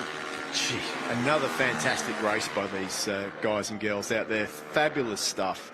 It's a cruel sport, isn't it, Phil? Absolutely a cruel sport when you can lead into the last corner, not even get on the podium 100 metres further up the road. So, that's Brodie Gorth's first win in the championship for this year as well. He's already had 2 podiums, but he's now added a win to that. So congratulations to Brodie and also the Megacycle team. Unfortunately, the other rider, Henry Snell, had a mechanical and did not finish. But Brodie Gorth takes the win by 0.016 of a second over Brandon Demery. Marcus Hamad backs up yesterday's win with another position on the podium in third. Casey Middleton in fourth. Pizzetta in fifth. Newman in sixth. Russo in seventh. Nezovic in eighth. Cameron Swain in ninth. And Cooper Roundtree rounds out the top 10. Larkin there in 11th. 12th is Geordie Simpson. Lachlan Lowe in 13th, Lincoln Knight on the 222 machine from South Australia in 14th, 15th is Calvin Moylan, Tara Morrison just misses out on a point in 16th, Harrison Watts in 17th and 18th is Ryder Gilbert. Will Nassif in 19th, 20th is Abby Cameron from Western Australia, Daly Mills 21st, Brock Quinlan and Henry Snell didn't finish the race. Well, Supersport 300 lived up to all of our expectations with another fantastic race. And good to see a first-time winner. We can have a look now at the Honda highlights and see exactly what happened in that race. It all started off with Brandon Demery getting a great start and leading them down towards turn one for the first time. But it was Swain that was up the inside and led them early. Yeah, Swain looked like he was going to be in with a big shot of winning this one. Qualified well, but drifted back throughout the race. Then it was the teammates. It was Snell and Gorworth who led the way. But unfortunately for Snell, later on it would all be over for him. But up the inside, Jai Russo took a bit of a dive. Yeah, he was the meat in the megacycle sandwich there for a moment as yesterday's race winner Hamad came back as well. Cameron Swain also had a big lunge towards the front of the field. Josh Newman also on bike number 17 getting in there on the Wet For You bike. Casey Middleton on the Race DNA bike was also charging hard towards the front on board bike number 20. As we saw also Ryan Larkin get himself involved in the action on board bike number 68. But what about that move from Swain? Yeah, that was massive. Newman thought he was braking late and Swain went straight back past him. But then Brodie Gorth, he went past 5 or 6 guys in one shot. Snell back up the inside. His bike was still running at this point, but you can see there some sort of issue with him. Lucky to stay on the bike, but stopped running. Things were getting frenetic. He did a great job there to keep the bike on track. As we came round through the final corners once again, it was Casey Middleton that was leading, and he led them down towards the final corner, but he went in there in the lead, Steve, and unfortunately he came out in 4th position because it was Brodie Gorth, Brandon Demery and Marcus Hamad that all got up the inside of him and went across the line, with Gorth taking his first race win of the year on board bike number 25. Brandon Demery, the championship leader, takes out second, and Marcus Hamad takes out third position. A great start to the weekend for all of those riders, but no one will be more happy as they head to the AMX Superstores podium than Brodie Gorth. Let's recap those championship points now. Brandon Demery on 169, Brodie Gorth on 145, up into second position. Cameron Swain in third on 143. Joe Russo on 133 is fourth, and Marcus Hamod on 129 rounds out the top five. Down to the AMX Superstores podium with Kate. Sweaty. Yes, in P3, Marcus Hamod, how was your race at this tricky track? Oh, that was difficult. Yeah, I was sort of using the 400s as a guide on the straights just because I knew they were fast in a straight line and wanted to try and go up against them. So, yeah, in corners like turn 6 and turn 3, like Casey Milton and Josh Newman, they were all really strong on the brakes. And, yeah, I was struggling a little bit there on that last lap. But, yeah, other than that, it was an awesome race. So I'd just like to thank my sponsors, my leathers especially, for turning up this round, making me look brand new out on track. So I'd just like to say big thanks to Jekyll and Hyde, Terry. So, yeah, and awesome race. Great work. Thank you. And in P2, Brandon Demery was so tight to the end there, as usual. Yeah, it was a tough one. Just was like usual pack racing in the 300 class. Everyone was going everywhere, and there was a lot of bikes in a very small space. I think I just got sort of lucky there towards the end of the race and put myself in the right spot. Just got to thank the whole Shore Flight, Surface Clean Australia Active Brand Management team. You guys really appreciate all your support. Thank you, and thanks to Troy, Nige, Roy, and Steve, who's back at home, good making this one. Thanks, mate. Great work. Thank you. And in P1, his first win.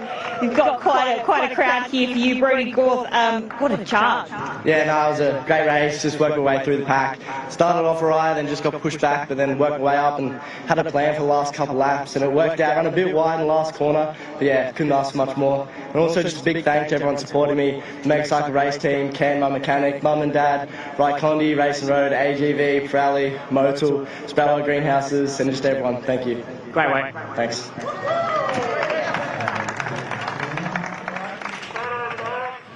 Well, congratulations to our top three. Plenty more action coming up. Aussie race cars after this break.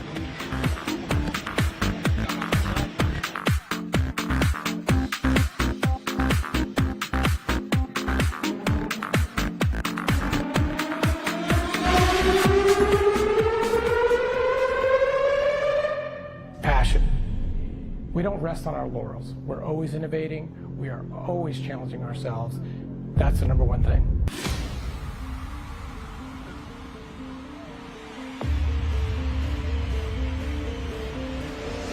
People get into this sport because they love it. If you stay committed to it, everybody's going to reap the benefit of that in the future. I've never crossed the finish line with anything besides a Dunlop tire.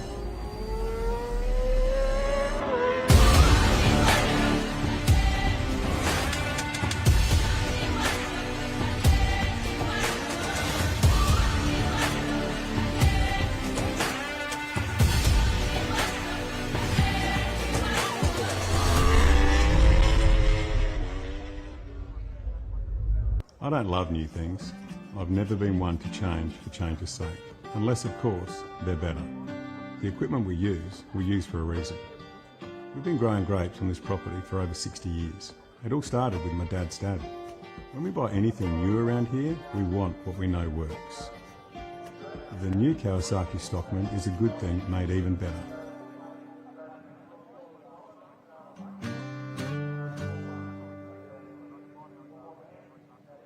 Is that it? Yep, I think that's everything. Whether you're heading off past Bonnie Doon, It's nothing like getting back to nature. rounding up the girls on the farm, Come on, girl. Come back here. exploring waterways with mates, Thanks, driving. working on your dream approach. Now just gently press down the accelerator. Gotcha. Kick-starting your motorcycle obsession. Living your wildest adventure. Racing each other through single track. Hi, Dad. What's for dinner? Or bringing that trophy catch back for the crew. Hey, guys. Hope you're hungry.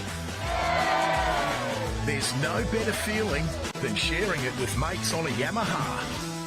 United by Yamaha.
At My Bike Insurance, we are motorcycle specialists. It's all in the name.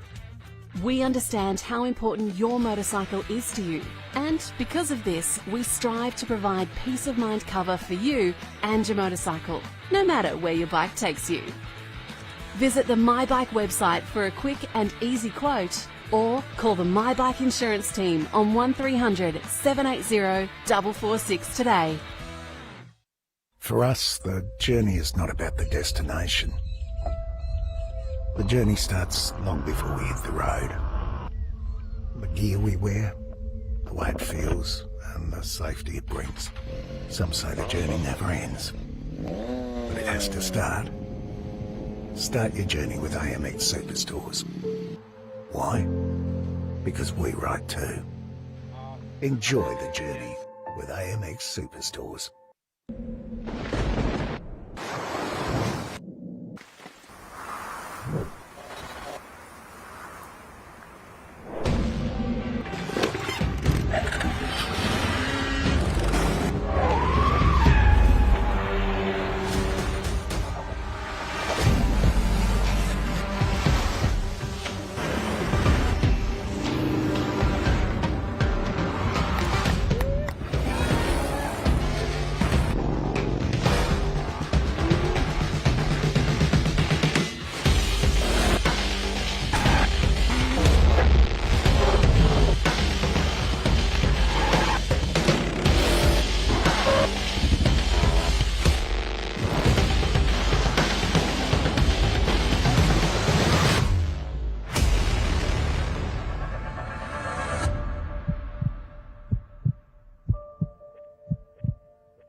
At this very moment, the rider is protected, but it only takes 0.03 seconds for the sneaker to burst, 0.6 seconds for the jeans to disintegrate. Then, like a human crayon, his flesh is shredded by the coarse bitumen.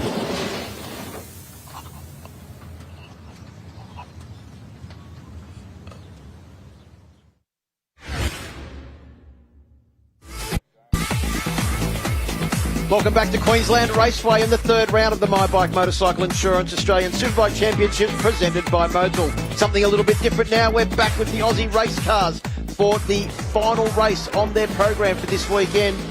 And the Battery World Aussie race cars provided a whole lot of entertainment this morning. There were lots of cars off the track. Some of them lost a bit of bodywork, but good news, Kate. They're all back on. We are back on with a full grid. They've been working away during race 3 and 4, and they're all back on. Hopefully avoiding kitty litter this time. Well, the way the Aussie race cars have gone in the past, I think that it's going to be highly unusual if everybody makes it to the finish line. And in this race, we will see Cody Garland start from pole position with Josh Anderson joining him on the front row of the grid, Joel Heinrich and Brandon Madden on row 2, Kyle Ensby, Lachlan Bloxham on row 3, Rylan Gray, Reece Chapman on row 4, Ken Quinn and Anthony DeMuro round out the top 5 rows of the grid. I actually did some investigation during race 3 and 4, and I found out the oldest and the youngest. I was quite nice to the oldest, to be fair. I think I said 50. So we have Ian Shivers is 61. So I gave him a good 10-year discount, yeah. And we have Rylan Gray, the rookie, at 16. Right, 16. Well, he's obviously come up through karts or something, because the way he rode or drove in that earlier race indicates that he's certainly got a lot of talent as the cars make their way back round to the grid to get ready for our final race. Now, the race is 12 laps or 18 minutes and 1 lap, and that's why the race earlier today was shortened, because of the safety car intervention that was about 4 laps long, I think, at the beginning of the race, because we had drivers off at turn 1 on lap 1, at turn 2 on lap 1, and turn 3 on lap 1. Yep, they certainly utilised all of the track. They got their money's worth, that's for sure. What a stunning day we have out here. There's been a beautiful day, a good crowd in here at Queensland Raceway as well, and also all taking advantage of the much upgraded facilities here. You can see them there, the new pit garages, along the pit complex. Of course, the corporate facilities on the other side of the existing pit building as well. And 33 Aussie race cars taking their positions up on the grid at the moment. And we're ready to go racing. We are. You said all of them reflecting, or most of them reflecting the current shape in the Supercars Championship as well, with lots of Mustangs and Camaros out there. The occasional Merc and Nissan in there as well. Sounds like as the revs are starting to rise that we're just about ready to go racing. Aussie race cars go. Good start from the front row of the grid there. As Katie Garland got a good start as they make their way down into turn 1 for the first time. And you can see there, a bit of smoke coming off. That was the machine, I think, that led them through turn 1 in the earlier race today. That's Kent Quinn in an organics. Oh, our race leader is on the track. It didn't take long.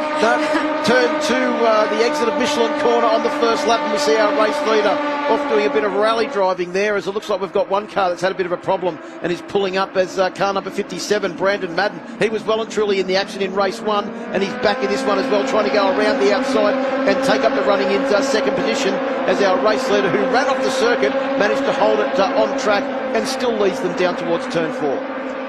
This is going to be a close race. There's actually only 2 points separating the top 3 in the overall championship. So do you know what round of the championship we're at with this round? Is this 2? This is the second round of the championship, so it's still early days. Good to see the championship nice and tight as we come down towards the final corner. Ducati corner, big lot of brakes, big smoke coming out there from Kyle Ensby's machine. It's very, very late on the brakes there. You can see the amount of smoke coming. Oh, they're giving the turf here at Queensland Raceway a little bit of hurry up as well, utilising the slipstream as we make our way down the My Bike Motorcycle Insurance start-finish straight. They were making yesterday 185 kilometres down that back straight, so we should see quicker lap times. The track's drier, they're used to it. Nobody's in the kitty litter much. Yeah. Well, much. I'm glad you added that confirmation there, because we have seen plenty of kitty litter action, but also too, we explained this morning the DNA between these cars and motorcycles very closely related, because they do have a 1300cc motorcycle engine underneath the bodywork of these cars. James Ward, who's actually racing in the category today, built most of these cars. Fun fact. So did he make sure his one was a little bit better than everybody else's? Well, considering he's still counting the engines that he's put in this weekend, I would suggest not.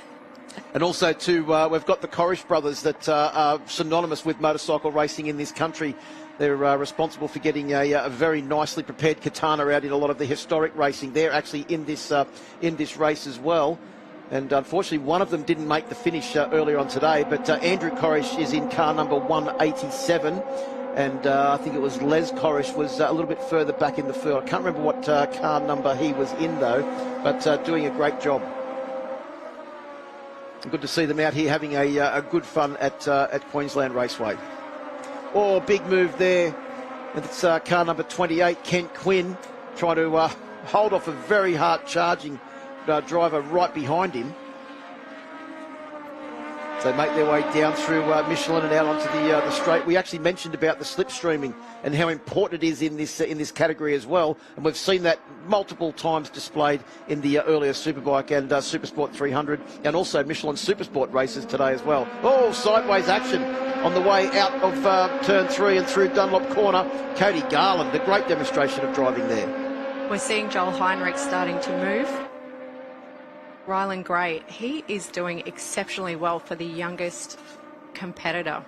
Yep, moving his way up into 5th position now in car number 24.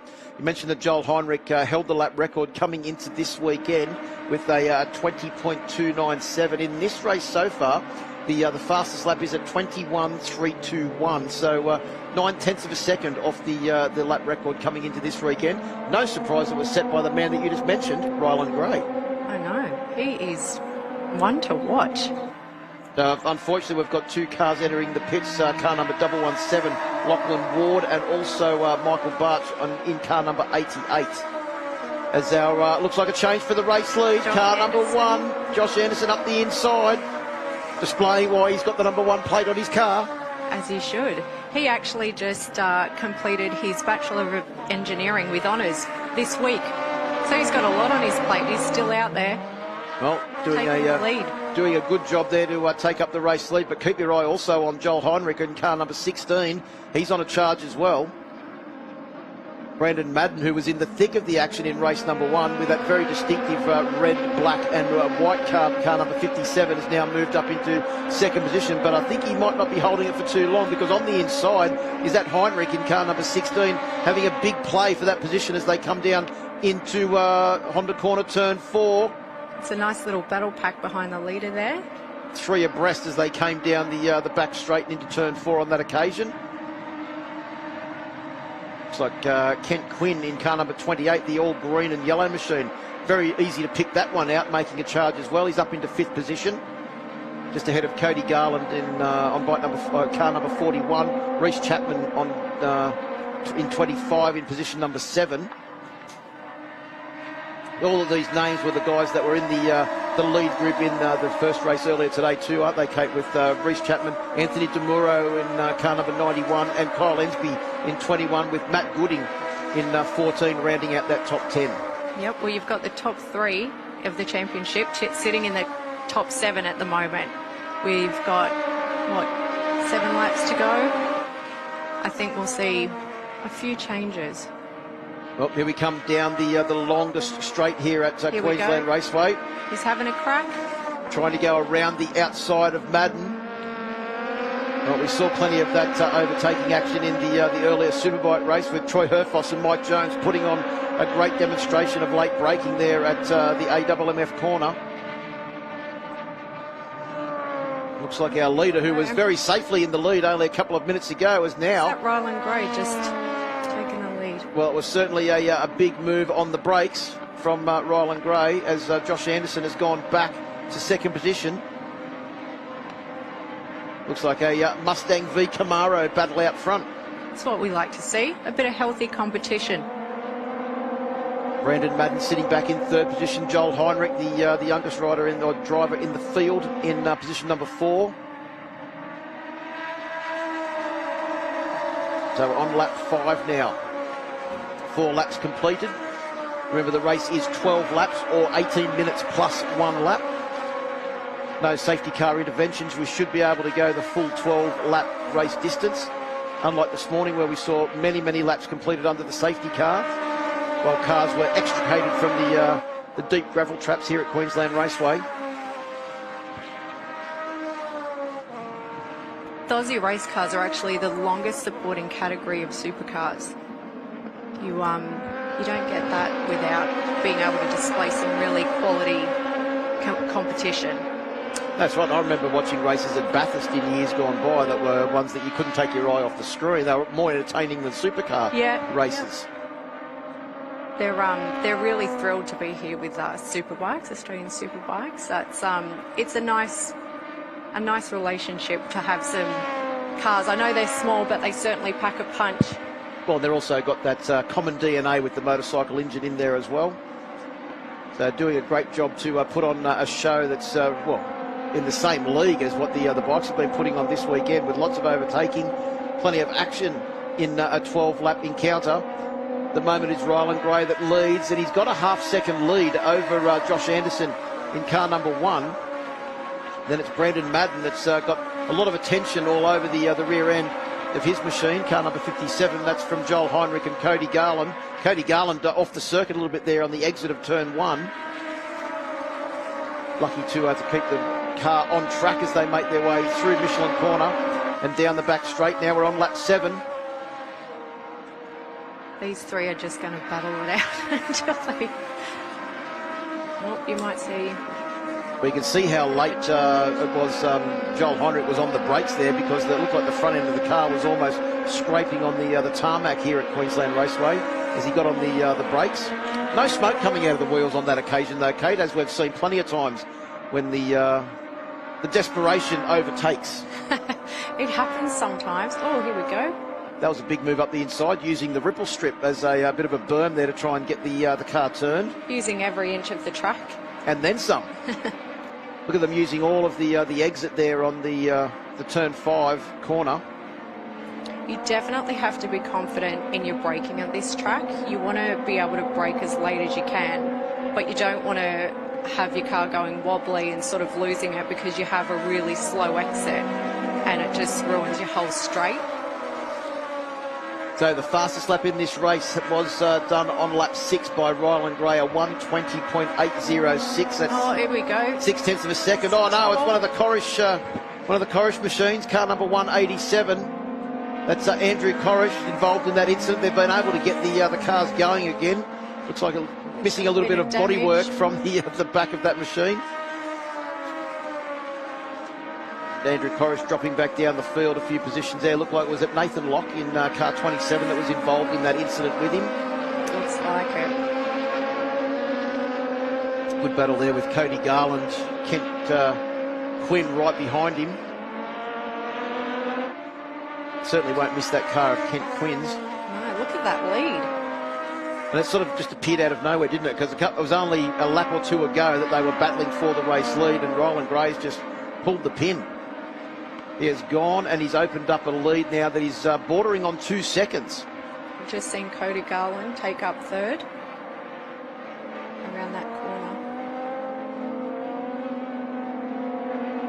So out onto the My Bike Motorcycle Insurance Australian Superbike Championship, straight we come. I think you're going to see Heinrich make some moves. Oh, Kent's in behind. Yeah, using the double slipstream there. Unfortunately, there's not enough room to get it through. Oh, there's the incident with Corish on the AMX Superstores replay. That was a big spin, and it was car number 27, Nathan Locke, that was involved in that incident as well. Had nowhere to go when Corish spun right in front of him. Oh no. That's Madden. Madden is off into the gravel trap there on the exit. Can he get back on if he can get back on? He can get back on, but he's going to lose a lot of positions. He was involved in that battle. He was actually sitting in 5th position. He's going to drop now, possibly outside of the top 10.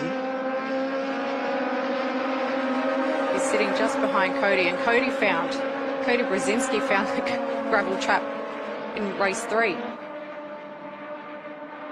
As you mentioned, though, they've been working very hard to make sure that all the cars back out there on the circuit. Oh, that was Josh Anderson in 2nd position, a big brake lock-up into a Honda corner, turn 4.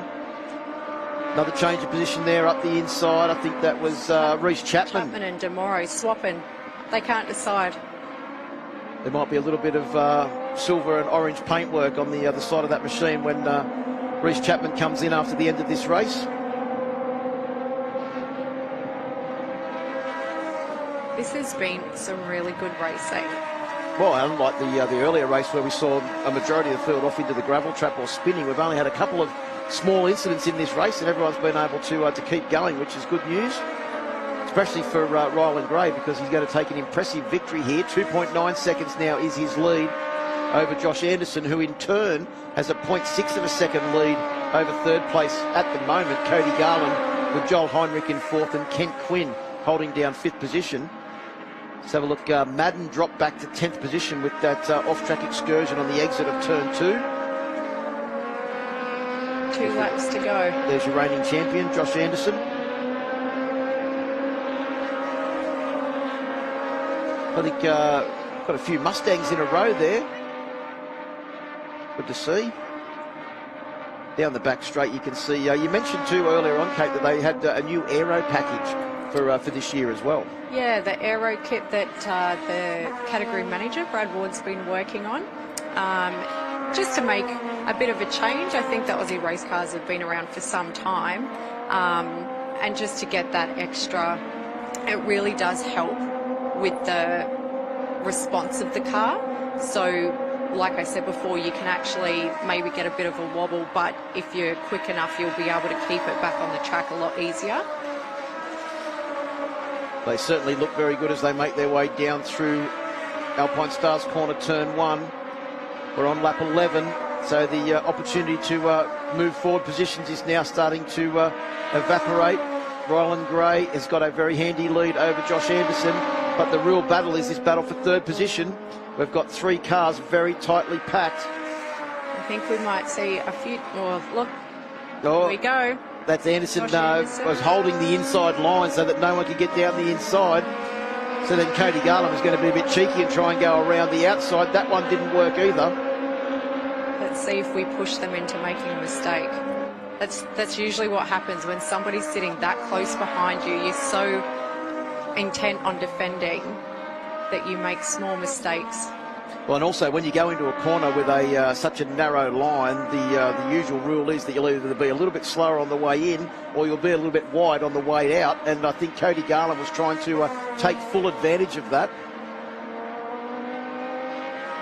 So here we go round through this final corner. They'll come round and will be the last lap that they'll be starting now as car number 91, Anthony DeMoro, sideways and incredibly out of shape. That looks like something from a rally race there as he came through the final corner and out onto the My Bike Motorcycle Insurance start-finish straight.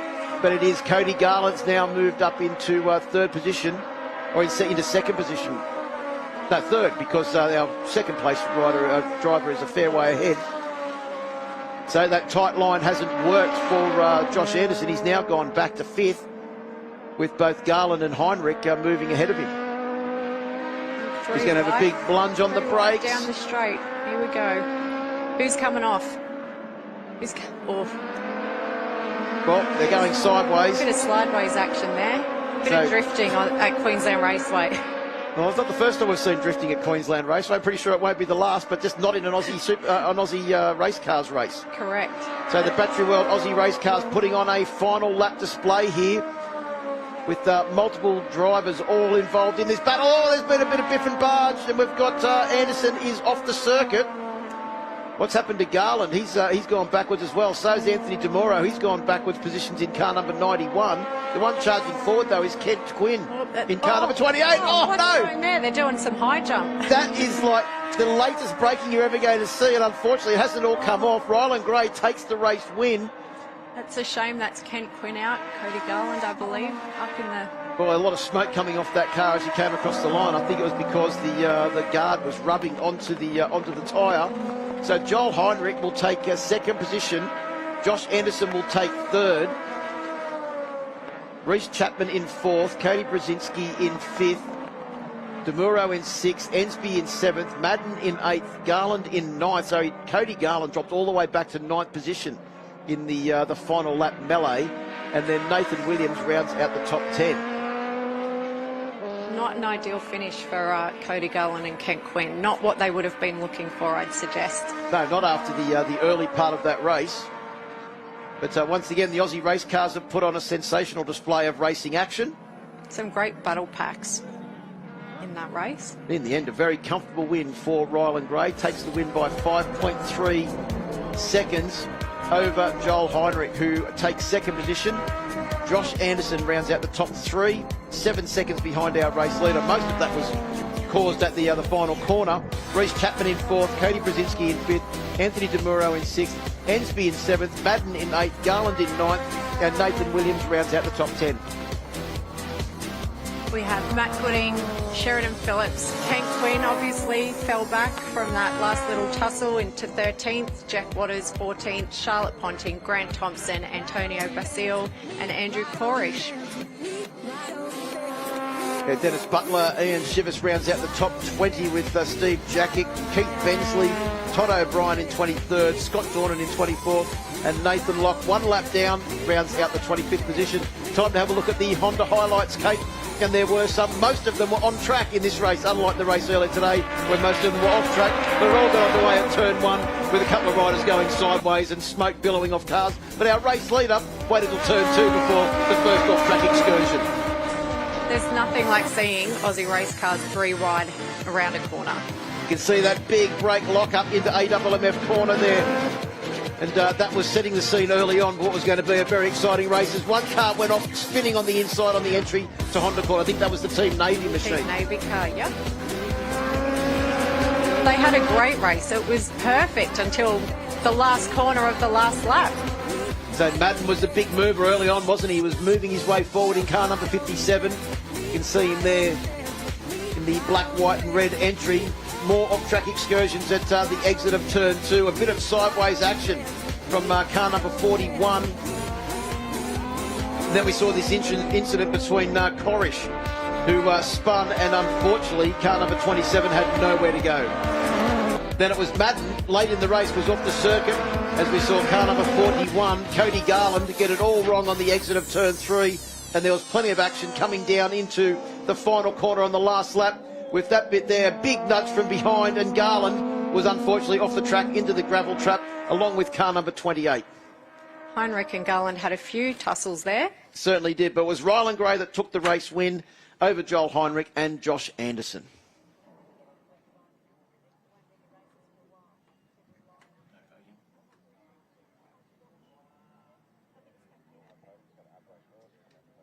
Right, plenty more action coming up here at Queensland Raceway. Our top 3 from the Aussie race cars will be down in the AMX Superstores podium after this short break.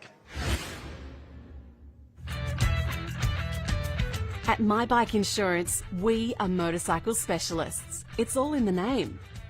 We understand how important your motorcycle is to you, and because of this, we strive to provide peace of mind cover for you and your motorcycle, no matter where your bike takes you.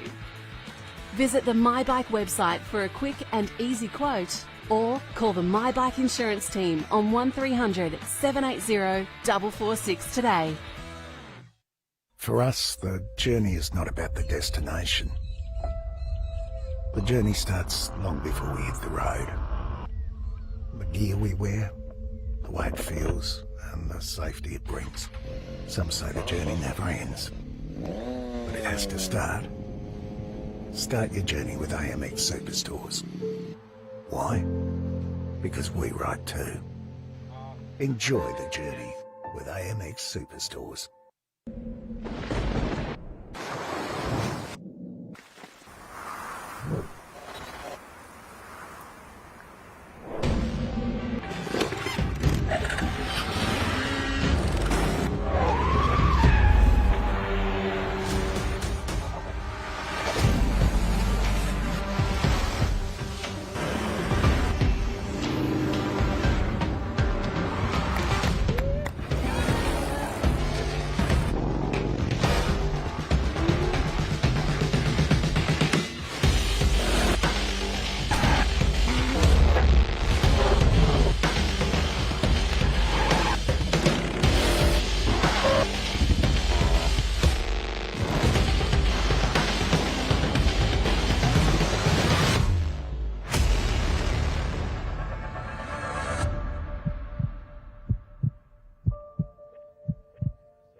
At this very moment, the rider is protected, but it only takes 0.03 seconds for the sneaker to burst, 0.6 seconds for the jeans to disintegrate. Then, like a human crayon, his flesh is shredded by the coarse bitumen.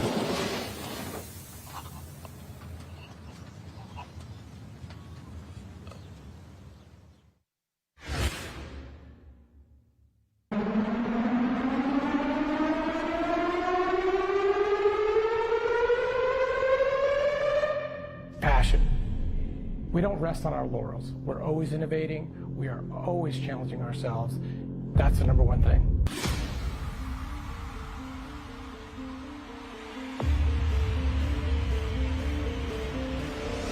People get into this sport because they love it. If you stay committed to it, everybody's going to reap the benefit of that in the future. I've never crossed the finish line with anything besides a Dunlop tire.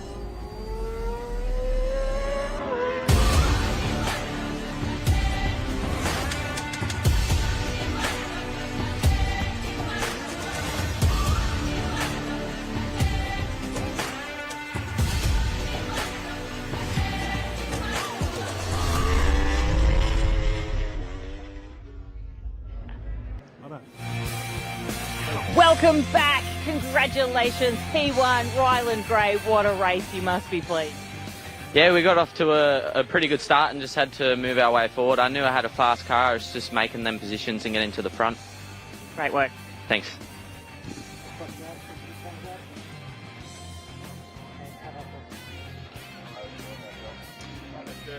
Well, the Aussie race cars certainly put on a great display and a great way to end this morning's live broadcast from Queensland Raceway. Plenty more action coming up. Of course, live TV on SBS from 1 o'clock this afternoon. Superbikes, Supersport 300, R3 Cup, Michelin Supersport. Plenty more action to come from Queensland Raceway.